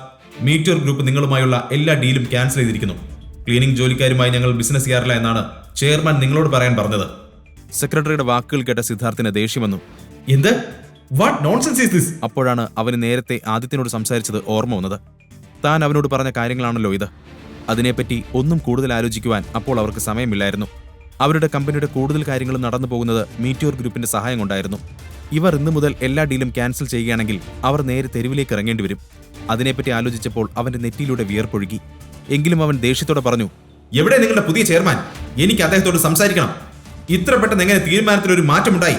That is not fair. എന്നാൽ സെക്രട്ടറി അവന്റെ വാക്കുകൾക്ക് ചെവി കൊടുത്തില്ല. സെക്യൂരിറ്റി, ഇവരെ രണ്ടുപേരെയും എത്രയും പെട്ടെന്ന് പുറത്താക്കണം. സെക്രട്ടറിയുടെ വാക്കുകൾ കേട്ടപ്പോൾ വളരെ ഉയരമുള്ള ഒരു ബോഡി ഗാർഡ് മുന്നോട്ട് വന്നു. സിദ്ധാർത്ഥിന്റെ കൈ പിടിച്ചു വലിച്ചു. സിദ്ധാർത്ഥിന് നന്നായി വേദനിച്ചു. അവന്റെ കണ്ണിൽ വെള്ളം നിറഞ്ഞു. ഇതെല്ലാം കണ്ടപ്പോൾ വേദിക അവനെ രക്ഷിക്കാൻ വേണ്ടി മുന്നോട്ട് വന്നു. പ്ലീസ് പ്ലീസ്, ഇങ്ങനെ ചെയ്യരുത്, ഞങ്ങൾ പൊയ്ക്കോളാം. വേദിക കരഞ്ഞു പറഞ്ഞപ്പോൾ ആ ബോഡി ഗാർഡ് സിദ്ധാർത്ഥിന്റെ കൈ വിട്ടു. എന്നാൽ അവൻ അപ്പോഴും വേദന കൊണ്ട് അലറി കരയുന്നുണ്ടായിരുന്നു. അപ്പോൾ തന്നെ അവന്റെ ഫോണിലേക്ക് അവന്റെ അച്ഛൻ രാഘവന്റെ കോൾ വന്നു. സിദ്ധാർത്ഥ്, നിനക്കെന്താ ഭ്രാന്താണോ? നീ മീറ്റിയോറിൽ പോയി എന്തൊക്കെ പ്രശ്നമാണ് ഉണ്ടാക്കിയത്? അവർ നമ്മളുമായുള്ള എല്ലാ ഡീലും ക്യാൻസൽ ചെയ്തല്ലോ. നിന്നോട് അവിടെ പോയി വെഡിങ് കാർഡ് കൊടുക്കാനാണോ അതോ ഇത്രയും വലിയ പ്രശ്നം ഉണ്ടാക്കാനാണോ ഞാൻ പറഞ്ഞത്? അതുകൂടെ കേട്ടപ്പോൾ സിദ്ധാർത്ഥ് ആകെ പേടിച്ചുപോയി. അച്ഛാ, ഞാൻ ഒന്നും ചെയ്തിട്ടില്ല. ഞാൻ വേദികയുടെ കൂടെ വിവാഹം ക്ഷണിക്കാൻ വേണ്ടിയാണ് ഇങ്ങോട്ട് വന്നത്. ഞാൻ ചെയർമാൻ ഇതുവരെ കണ്ടതുപോലുമില്ല. സിദ്ധാർത്ഥ്, മതി. എനിക്ക് നിന്റെ വിശദീകരണം ഒന്നും കേൾക്കണ്ട. നീ കാരണം എനിക്ക് എത്ര വലിയ പ്രശ്നമാണ് ഉണ്ടായതെന്ന് നിനക്കറിയോ? ഇങ്ങനെ സംസാരിച്ചിട്ട് കാര്യമില്ല. നീ ഇപ്പോ തന്നെ ഇങ്ങോട്ട് വരണം. അതും പറഞ്ഞ് രാഘവൻ കോൾ കട്ട് ചെയ്തു. സിദ്ധാർത്ഥ് തന്റെ ചുറ്റുമുള്ള ബോഡി ഗാർഡുകളെ ഒന്ന് നോക്കിയതിനു ശേഷം പിന്നെ ഒന്നും മിണ്ടാതെ അവിടെ നിന്നും നടന്നുപോയി. അവൻ പോകുന്നത് കണ്ടപ്പോൾ വേദികയും അവന്റെ പിന്നാലെ ചെന്നു. പെട്ടെന്നുള്ള ഈ സംഭവം സിദ്ധാർത്ഥിനെ ആകെ പിടിച്ചുലച്ചു. എന്താണ് അവിടെ സംഭവിച്ചതെന്ന് അവന് മനസ്സിലായില്ല. കാറിലിരിക്കുമ്പോൾ നേരത്തെ ആദിത്യനുമായി ഉണ്ടായ തർക്കം സിദ്ധാർത്ഥിന് ഓർമ്മ വന്നു. വേദിക, ഇതെല്ലാം ആ ആദിത്യന്റെ പണിയാണെന്നാ എനിക്ക് തോന്നുന്നത്. എന്ത്? അവനെ പോലെ ഒരുത്തൻ ഇതൊക്കെ എങ്ങനെ ചെയ്യും? ഏയ്, അതൊന്നും ആവില്ല. അവനെങ്ങനെ ഇത്രയും വലിയ കണക്ഷൻ ഉണ്ടാവും? വേദികയ്ക്ക് അപ്പോഴും അത് വിശ്വസിക്കാനാവുന്നില്ലായിരുന്നു. സിദ്ധാർത്ഥ് നല്ല ദേഷ്യത്തിൽ തന്നെയാണ്. എന്തായാലും ഇതിന്റെ പിന്നിൽ ആരാണെന്ന് എത്രയും പെട്ടെന്ന് കണ്ടെത്തണം. അതും പറഞ്ഞ് സിദ്ധാർത്ഥ് വേദികയും കൊണ്ട് അവിടെ നിന്നും പോയി. അവന്റെ മനസ്സിൽ അപ്പോഴും ചില സംശയങ്ങളുണ്ടായിരുന്നു. അപ്പുറത്ത് സിദ്ധാർത്ഥിനെ ഒരു പാഠം പഠിപ്പിച്ചതിന്റെ സന്തോഷത്തിലായിരുന്നു ആദിത്യൻ. അവൻ വേഗം തന്നെ എല്ലാ ഡോക്യുമെന്റ്സും സൈൻ ചെയ്ത് അവിടെ നിന്നും ഇറങ്ങി. ആദിത്യൻ നേരെ വീട്ടിലേക്കാണ് പോയത്. എന്നാൽ അവിടെ എത്തിയപ്പോൾ അവന്റെ സന്തോഷത്തോടെയുള്ള മുഖം പെട്ടെന്ന് മാറി. ആവണിയുടെ മുത്തശ്ശി ഗായത്രി ദേവി അവിടെ ഹാളിലെ സോഫയിൽ ഇരിക്കുന്നുണ്ടായിരുന്നു. അവർ കഴുത്തിൽ വലിയ സ്വർണ്ണ നെക്ലേസും കയ്യിൽ ഒരുപാട് സ്വർണ്ണ മോതിരങ്ങളും ധരിച്ചിട്ടുണ്ട്. തന്റെ മകന്റെ ഈ ചെറിയ വീട് അവർക്കൊട്ടും ഇഷ്ടമായിട്ടില്ലെന്ന് അവരുടെ മുഖത്തു നിന്ന് തന്നെ വ്യക്തമായിരുന്നു. ജയരാജിനെ അന്ന് വീട്ടിൽ നിന്ന് ഇറക്കിവിട്ടതിനു ശേഷം ഗായത്രി ദേവി പിന്നെ ഇന്നാണ് ഇങ്ങോട്ടേക്ക് വരുന്നത്. അവരെ പെട്ടെന്ന് വീടിന്റെ ഹാളിൽ കണ്ടപ്പോൾ ആദിത്യന്റെ മനസ്സിൽ ഒരുപാട് ചോദ്യങ്ങൾ ഉയർന്നു വന്നു. എങ്കിലും അവൻ മുന്നോട്ട് ചെന്ന് ഗായത്രിയുടെ കാലിൽ തൊട്ടു. എന്നാൽ ആദിത്യനെ കണ്ടതും ഗായത്രി മുഖം തിരിച്ചു നിന്നു. അവർക്ക് അവനെ പണ്ടേ ഇഷ്ടമല്ല. ആ ഹാളിൽ ഒന്നാകെ ഒരു വിചിത്രമായ നിശബ്ദതയുണ്ടായിരുന്നു. ജയരാജും ആവണിയും പരസ്പരം നോക്കി. അപ്പോഴേക്കും ഗീത ഒരു കപ്പ് ചായയും കൊണ്ട് അവരുടെ മുമ്പിലേക്ക് വന്നു. അമ്മേ, ഇതാ ചായ. എന്നാൽ ഗായത്രി ആ കപ്പ് വാങ്ങുന്നതിന് മുമ്പ് അത് മണത്തു നോക്കി. എന്നിട്ട് മുഖം ചുളിച്ചുകൊണ്ട് ഗീതയെ ദേഷ്യത്തോടെ നോക്കി പറഞ്ഞു. എന്ത് ചായയാണിത്? നീ എന്താ വിചാരിച്ചേ? ഞാൻ ഇപ്പോൾ ഈ ചെറ്റക്കുടിലെ ചായ സൽക്കാരം സ്വീകരിക്കുമെന്നോ? കൊണ്ടുപോയി പുറത്തേക്ക് ഒഴിച്ച് കളഞ്ഞേക്ക് ഈ കാടിവെള്ളം. എനിക്കൊന്നും വേണ്ട. അത് കേട്ടതും ഗീത തല താഴ്ത്തി നിന്നു. ഗീത എപ്പോഴും ആദിത്യനെ താഴ്ത്തിക്കെട്ടുന്നത് പോലെ ഗായത്രി എപ്പോഴും ഗീതയെ അപമാനിക്കാറുണ്ട്. അവർ തുടർന്നു. അധിക നേരം ഇവിടെ നിന്ന് കളയാൻ എൻ്റെ അടുത്ത് സമയമില്ല. അറിഞ്ഞു കാണുമല്ലോ, അമ്പാട്ട് ഒരു കല്യാണം നടക്കാൻ പോവുകയാണ്. വേദികയുടെ വിവാഹ ക്ഷണക്കത്ത് തരാൻ വേണ്ടി മാത്രമാണ് ഞാൻ ഇങ്ങോട്ടേക്ക് വന്നത്. അവൾ ചെന്ന് കയറാൻ പോകുന്ന കുടുംബം അമ്പാട്ട് തറവാട്ടിനേക്കാൾ പേര് കേട്ടതാണ്. നിങ്ങളെ വിവാഹത്തിന് വിളിക്കാൻ എനിക്ക് താല്പര്യമുണ്ടായിട്ടല്ല. പക്ഷെ നിങ്ങൾ മാത്രം വന്നില്ലെങ്കിൽ വരുന്ന ഗസ്റ്റുകൾ അത് പ്രത്യേകം ശ്രദ്ധിക്കും. പിന്നെ അവർക്ക് അതിനുള്ള വിശദീകരണം നൽകേണ്ടി വരും. എല്ലാവരോടും വിശദീകരിക്കാൻ വളരെ വലിയൊരു പേരാണല്ലോ നിങ്ങൾ ഞങ്ങൾക്ക് ഉണ്ടാക്കി തന്നിട്ടുള്ളത്. അതും പറഞ്ഞ് ഗായത്രി ആവണിയെയും ആദിത്യനെയും നോക്കി. അവരുടെ കണ്ണുകളിൽ പരിഹാസം മാത്രമായിരുന്നു. അവർ തുടർന്നു. അപ്പോൾ എല്ലാവരും കല്യാണത്തിന് വരണം. പക്ഷെ വെറും കൈയോടെ അങ്ങോട്ട് കയറി വന്നേക്കരുത്. അമ്പാട്ടെ കല്യാണത്തിനനുസരിച്ചുള്ള എക്സ്പെൻസീവ് ഒരു ഗിഫ്റ്റ് തന്നെ കൊണ്ടുവരണം. വലിയ വലിയ ആളുകളൊക്കെ വരുന്നതാ. അവരുടെ മുമ്പിൽ 500-1000 കൊണ്ടൊന്നും വരരുത്. എന്റെ മകൻ സുദേവ് 35 ലക്ഷത്തിന്റെ കാറാണ് അവൾക്ക് ഗിഫ്റ്റായി കൊടുക്കുന്നത്. അത്രയും വില കൂടിയ കാറൊന്നും നിങ്ങൾക്ക് കൊടുക്കാൻ പറ്റില്ലല്ലോ. അതുകൊണ്ട് മിനിമം ഒരു ഡയമണ്ട് നെക്ലേസ് എങ്കിലും കൊണ്ട് അങ്ങോട്ട് വന്നാൽ മതി. ഒരു 4-5 ലക്ഷം രൂപയൊക്കെ വരൂ. 5 ലക്ഷം എന്ന് കേട്ടതും ആവണി ആകെ തളർന്നുപോയി. അവൾ അവളുടെ എല്ലാ സേവിങ്സും ആദിത്യന്റെ ആ ഫ്രണ്ടിന് കൊടുക്കാൻ വെച്ചതാണ്. അവൾ വേഗം തന്നെ പറഞ്ഞു, പക്ഷെ മുത്തശ്ശി, 5 ലക്ഷം എന്നൊക്കെ പറഞ്ഞാൽ കുറച്ച് കൂടുതലല്ലേ? അത്രയും എക്സ്പെൻസീവായ ഗിഫ്റ്റ് ഒന്നും ഞങ്ങൾക്ക് ഒരിക്കലും അഫോർഡ് ചെയ്യാൻ പറ്റില്ല. അതെ അമ്മേ, ഞങ്ങളുടെ കുടുംബത്തിന് ഇപ്പോൾ യാതൊരു സേവിങ്സും ഇല്ല. അപ്പോൾ പിന്നെ ഞങ്ങൾ എങ്ങനെ? ഗീതയും അത് ശരിവെച്ചുകൊണ്ട് പറഞ്ഞു. എന്നാൽ ഗായത്രി അവരുടെ എക്സ്ക്യൂസുകളൊന്നും ചെവിക്കൊള്ളാൻ തയ്യാറായില്ല. കിഡ്നി വിറ്റാണെങ്കിലും വീട് വിറ്റാണെങ്കിലും വേണ്ടില്ല, നിങ്ങളുടെ ഗിഫ്റ്റ് എന്തായാലും അമ്പാട്ടെ അന്തസ്സിന് ചേർന്നതാവണം. ഗായത്രിയുടെ ദേഷ്യത്തോടെയുള്ള വാക്കുകൾ കേട്ടപ്പോൾ അവിടെ നിന്ന് എല്ലാവരും പരസ്പരം നോക്കി. ഗായത്രി അപ്പോൾ തന്നെ ഒരു കൊടുങ്കാറ്റ് പോലെ വീടിന് പുറത്തേക്ക് പോയി. ഹാളിൽ ഒരു വിചിത്രമായ ടെൻഷൻ നിലനിന്നു. ഗീതയാണ് ആദ്യം സംസാരിച്ചു തുടങ്ങിയത്. അവർ പറഞ്ഞത് കേട്ടില്ലേ? 5 ലക്ഷം എന്നാൽ വെറും 5 രൂപ പോലെയാ അവർ പറഞ്ഞിട്ട് പോയത്. വേദികയുടെ കല്യാണ കാര്യത്തിലൊക്കെ അവർക്ക് എന്താണ് ആശങ്ക? എന്റെ മകളുടെ കല്യാണത്തിന് എന്തായിരുന്നു അവർക്ക്? ആവണിയുടെ കല്യാണത്തിന് വന്നവർ തന്ന എൻവലപ്പൊക്കെ ഞാൻ നോക്കിയതാ. അതിലൊന്നുപോലും 500 രൂപയിൽ കൂടുതൽ ഉണ്ടായിരുന്നില്ല. എല്ലാവരും വെറുതെ വന്ന് ഭക്ഷണം കഴിച്ച് തിരിച്ചുപോയി. ഇപ്പോൾ വേദികയുടെ വിവാഹം വന്നപ്പോൾ 35 ലക്ഷത്തിന്റെ കാർ, 5 ലക്ഷത്തിന്റെ നെക്ലേസ്, എന്തൊക്കെയാണ് ഇതൊക്കെ? എന്ത് തരം ഗെയിമാണെന്ന് ദൈവത്തിനറിയാം. അതെ, പക്ഷെ ഗീത, അമ്മ അത് പറഞ്ഞ സ്ഥിതിക്ക് നമ്മൾ എന്തായാലും അത് കൊടുത്തിരിക്കണം. അപ്പോൾ ജയരാജ് വിശദീകരിച്ചു. എന്നാൽ ഗീത ആകെ ദേഷ്യത്തിലായിരുന്നു. അവർ പറഞ്ഞു, നമ്മൾ എന്തെടുത്ത് കൊടുക്കുമെന്നാ നിങ്ങൾ ഈ പറയുന്നേ? ഒന്ന് ആലോചിച്ച് നോക്ക്. ഇവിടെ പണം കഴിക്കുന്ന മരമൊന്നുമില്ലല്ലോ. നമുക്കിപ്പോൾ 25 ലക്ഷം രൂപ കടമുണ്ട്. നമുക്ക് എവിടെ നിന്ന് ക്യാഷ് കിട്ടാനാ? അത് തന്നെ ഒപ്പിച്ചത് എങ്ങനെയാണെന്ന് എല്ലാവർക്കും അറിയുന്നതല്ലേ? പക്ഷെ ഗീത, അമ്മ നല്ല ദേഷ്യത്തിലാണ് പോയിരിക്കുന്നത്. നമുക്കൊരു കാര്യം ചെയ്യാം, നമുക്ക് ഈ വീടങ്ങ് വിൽക്കാം, എന്നിട്ട് നെക്ലേസും വാങ്ങാം. ബാക്കി ക്യാഷ് ആദിത്യന്റെ ഫ്രണ്ടിനും കൊടുക്കാം. അച്ഛന്റെ മറുപടി കേട്ട ആവണി ആകെ ഷോക്കായി. അച്ഛൻ എന്താണ് ഈ പറയുന്നേ? വേദികയുടെ വിവാഹത്തിന് വില കൂടിയ ഗിഫ്റ്റ് വാങ്ങാൻ വേണ്ടി നമ്മുടെ വീടൊന്നും വിൽക്കാൻ പറ്റില്ല. അത് മുത്തശ്ശിയുടെ അഭിമാനം സംരക്ഷിക്കാൻ. അതൊന്നും നടക്കുന്ന കാര്യമില്ല. ആ പറഞ്ഞതിനോട് ഗീതയും യോജിച്ചു. അതെ, ഈ വീട് വിറ്റിട്ട് പിന്നെ നമ്മൾ എവിടെ പോയി ഉറങ്ങും? തെരുവിലോ?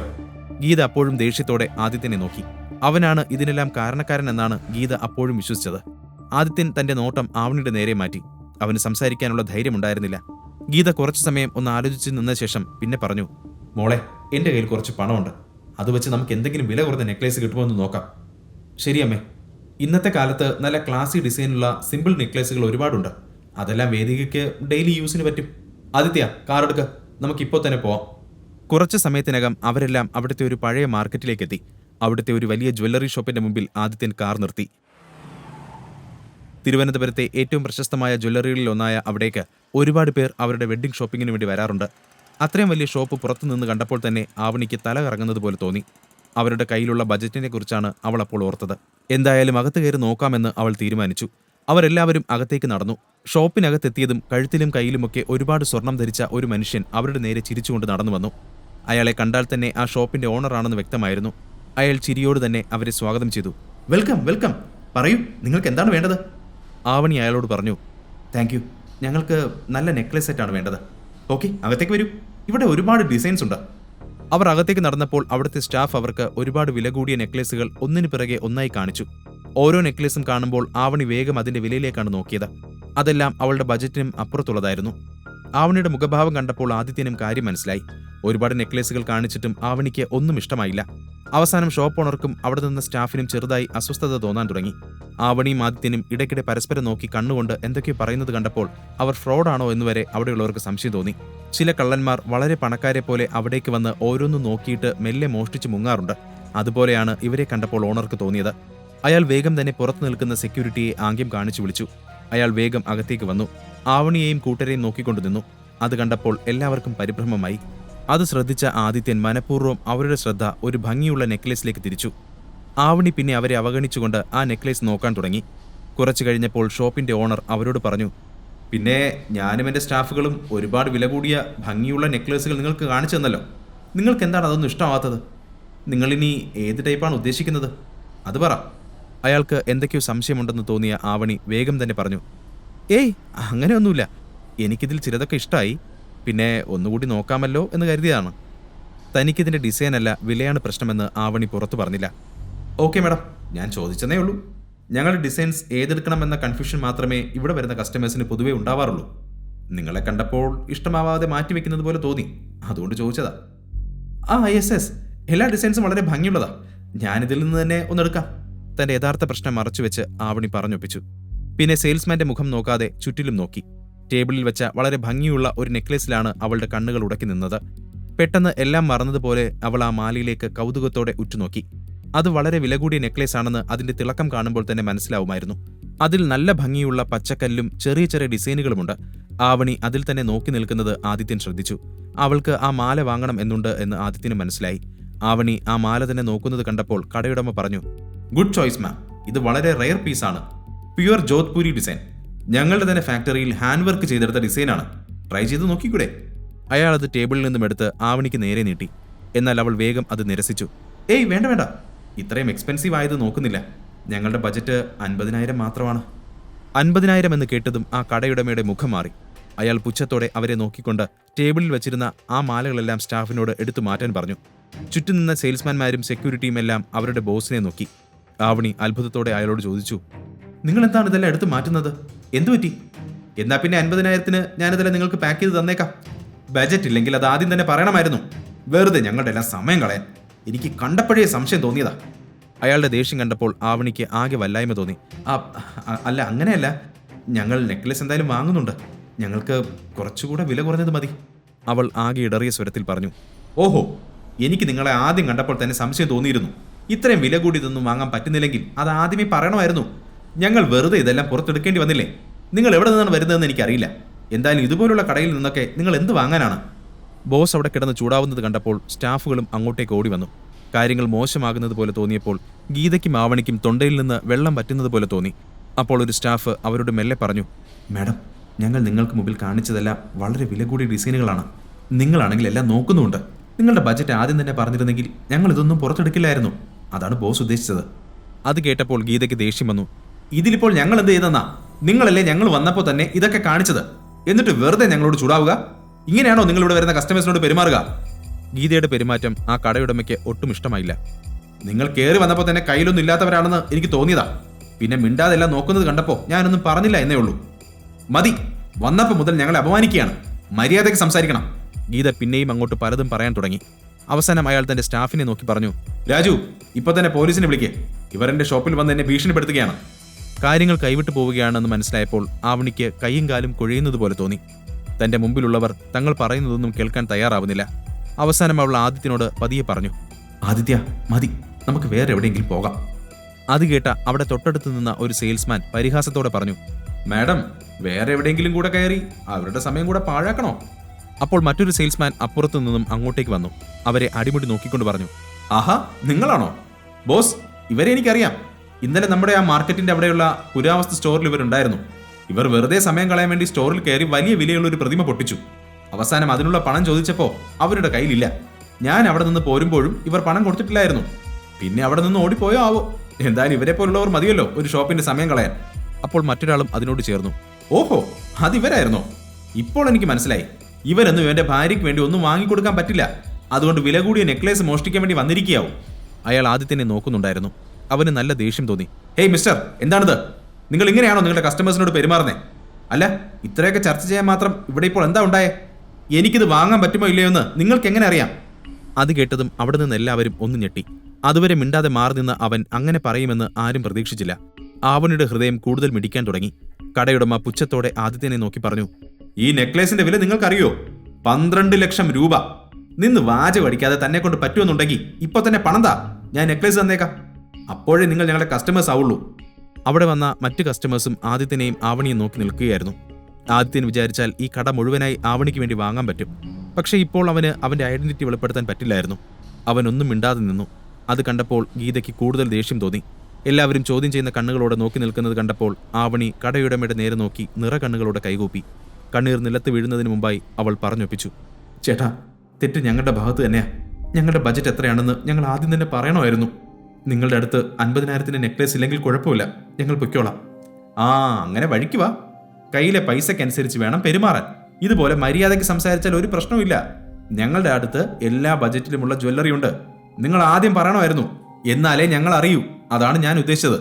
അത് പറയുമ്പോഴും അയാൾ ആദിത്യനെ ദേഷ്യത്തോടെ നോക്കുന്നുണ്ടായിരുന്നു. ശേഷം അയാൾ അവിടെ നിന്ന് സെയിൽസ്മാനോട് ആ റേഞ്ചിലുള്ള നെക്ലേസ് കാണിക്കാൻ പറഞ്ഞു. ആവണി വേഗം തന്നെ അതെല്ലാം നോക്കി അതിൽ നിന്ന് 60,000 രൂപ വില വരുന്ന ഒരു സിമ്പിൾ നെക്ലേസ് സെലക്ട് ചെയ്തു. ആവണി അവരോട് അത് പാക്ക് ചെയ്യാൻ പറഞ്ഞതിന് ശേഷം ഗീതയെ നോക്കി. അമ്മേ, ഇനി അവർക്ക് ക്യാഷ് കൊടുക്ക്. എല്ലാം ഈ ചെറുക്കം കാരണം ഉണ്ടായതാ. ഒന്നും ആലോചിക്കാതെ ഇത്രയും വലിയൊരു ഷോപ്പിലേക്ക് നമ്മളെ കൊണ്ടുവന്നത് ഇവനല്ലേ? ഇവന്റെ ഭാവം കണ്ട ഇവന്റെ കയ്യിൽ മുഴുവൻ ക്യാഷ് ആണെന്ന് തോന്നും. അതും പറഞ്ഞ് ഗീത ആദിത്യന്റെ കയ്യിൽ നിന്നും അവരുടെ ബാഗ് വാങ്ങി. എന്നിട്ട് അതിലെ പേഴ്സിൽ നിന്നും പണമെടുത്ത് ക്യാഷ് കൗണ്ടറിൽ ഡെപ്പോസിറ്റ് ചെയ്തു.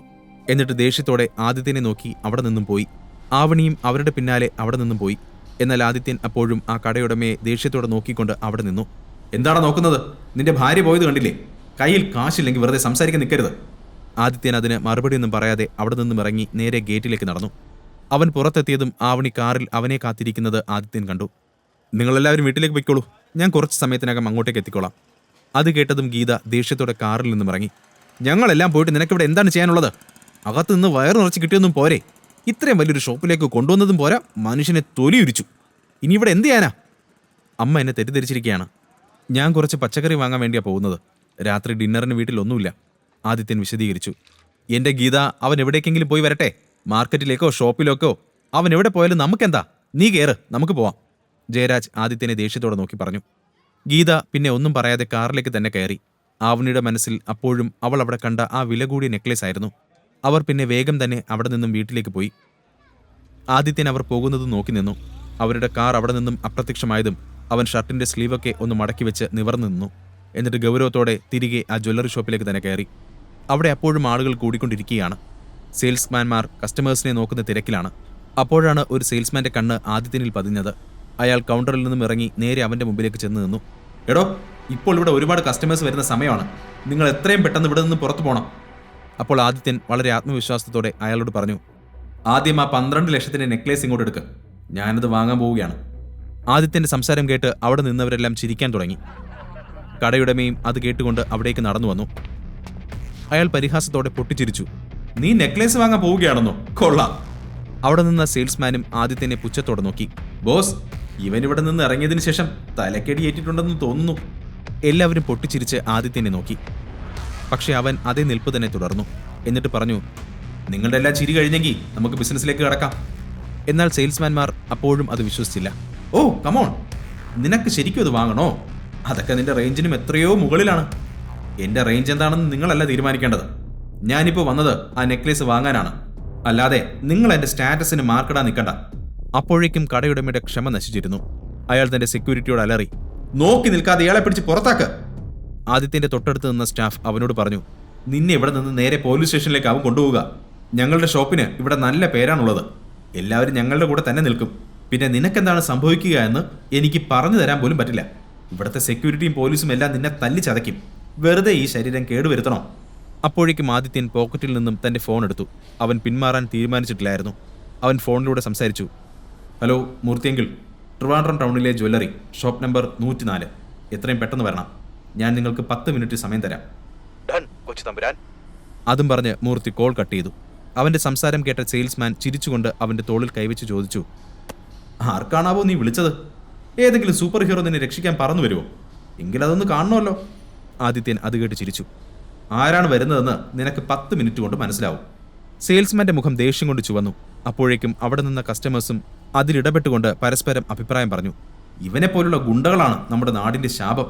നോക്ക്, ഇത്രയൊക്കെ അപമാനിച്ചിട്ടും അവൻ യാതൊരു കൂസലില്ലാതെ നിൽക്കുന്നത് കണ്ടില്ലേ? ഇവനെ കണ്ടാ പറയോ ഇത്ര വലിയ കള്ളനാണെന്ന്? കാണുമ്പോൾ ഒരു മാന്യൻ. ഈ ജ്വല്ലറി ഷോപ്പ് മുഴുവനായിട്ട് വാങ്ങിക്കാൻ നിൽക്കുന്ന പോലെയുണ്ട് ഇവന്റെ ഭാവം. ഷോപ്പിന്റെ പല കോണുകളിൽ നിന്നായി പലവിധ സംസാരങ്ങൾ ഉയർന്നു. 10 മിനിറ്റിനകം അവിടെ എന്താണ് സംഭവിക്കാൻ പോകുന്നത് എന്നൊരു ആകാംക്ഷയും അവരിൽ ചിലർക്കുണ്ടായിരുന്നു. കടയുടമയും അവിടുത്തെ സ്റ്റാഫുകളുമടക്കം ഇടയ്ക്ക് ക്ലോക്കിലേക്ക് നോക്കി. കൃത്യം 10 മിനിറ്റിനകം ആ ഷോപ്പിന്റെ പുറത്ത് വില കൂടിയ കാറുകൾ ഒന്നിനു പിറകെ ഒന്നായി വന്നുകൊണ്ടിരുന്നു. ആ കാറുകളെല്ലാം അവിടെ നിർത്തിയതും അതിൽ നിന്നും കയ്യിൽ തോക്ക് പിടിച്ച ബോഡി ഗാർഡ്സ് ഇറങ്ങി. എല്ലാവരുടെയും ചെവിയിൽ ബ്ലൂടൂത്തും കയ്യിൽ വാക്കി ടോക്കിയുമുണ്ട്. അവർ പരസ്പരം നിർദ്ദേശങ്ങൾ കൊടുത്തുകൊണ്ടിരിക്കുകയാണ്. ഇത്രയും ബോഡി ഗാർഡുകളെ ഒന്നിച്ചു കണ്ടപ്പോൾ അവിടെ നിന്ന് ആളുകൾ അന്തം വിട്ടുപോയി. കടയുടമയും സ്റ്റാഫുകളുമെല്ലാം എന്താണ് സംഭവിക്കുന്നതെന്നറിയാതെ പുറത്തേക്കിറങ്ങി. അപ്പോഴേക്കും ഒരു ബ്ലാക്ക് കാറിൽ നിന്നും കൃഷ്ണമൂർത്തി പുറത്തേക്കിറങ്ങി. ആ ഷോപ്പിന് നേരെ നോക്കി. എന്നിട്ട് അകത്തേക്ക് കയറി. അയാളുടെ കൂടെ വന്ന ബോഡി ഗാർഡ്സ് എല്ലാവരും ആ ഷോപ്പിന് ചുറ്റും നിരന്നു നിന്നു. മൂർത്തി അവിടെ കണ്ടതും ആളുകൾ പരസ്പരം പലതും പറയാൻ തുടങ്ങി. എന്നാൽ മൂർത്തി അവരെ ഒന്നും ശ്രദ്ധിക്കാതെ ഷോപ്പിനകത്തു നിന്ന ആദിത്യനെ നോക്കി ചോദിച്ചു. പറയൂ, ഞങ്ങൾ എന്താണ് ചെയ്യേണ്ടത്? നിങ്ങൾ എന്താണ് ഇത്രയും ചെറിയൊരു ഷോപ്പിൽ നിൽക്കുന്നത്? ആദിത്യനൊന്ന് മൂളി. എന്നിട്ട് പറഞ്ഞു. അങ്കിൾ, ഈ നിൽക്കുന്ന മനുഷ്യൻ എന്റെ സ്റ്റാറ്റസിനെ കുറിച്ച് എന്നോട് ചോദിച്ചു. അതൊന്ന് അയാൾക്ക് മനസ്സിലാക്കി കൊടുക്കാനാ ഞാൻ വിളിച്ചത്. അതും പറഞ്ഞ് ആദിത്യൻ നേരത്തെ തന്നെ കളിയാക്കിയ സെയിൽസ്മാനെ നോക്കി. കയ്യിൽ തോക്കും പിടിച്ചു നിൽക്കുന്ന അത്രയും ബോഡി ഗാർഡ്സിനെ ഒരുമിച്ച് കണ്ടതും അയാളുടെ ഹൃദയം കൂടുതൽ വേഗത്തിൽ മിടിക്കാൻ തുടങ്ങി. എന്തായിരിക്കും ഇനി ആ ഷോപ്പിൽ സംഭവിക്കുക? ആദിത്യൻ ആരാണെന്ന് അവരെല്ലാം അറിയുമോ? ഈ കഥ തുടർന്ന് കേൾക്കുന്നതിനായി ഇപ്പോൾ തന്നെ പോക്കറ്റ് FM ആപ്പ് ഇൻസ്റ്റാൾ ചെയ്യൂ. Link in description.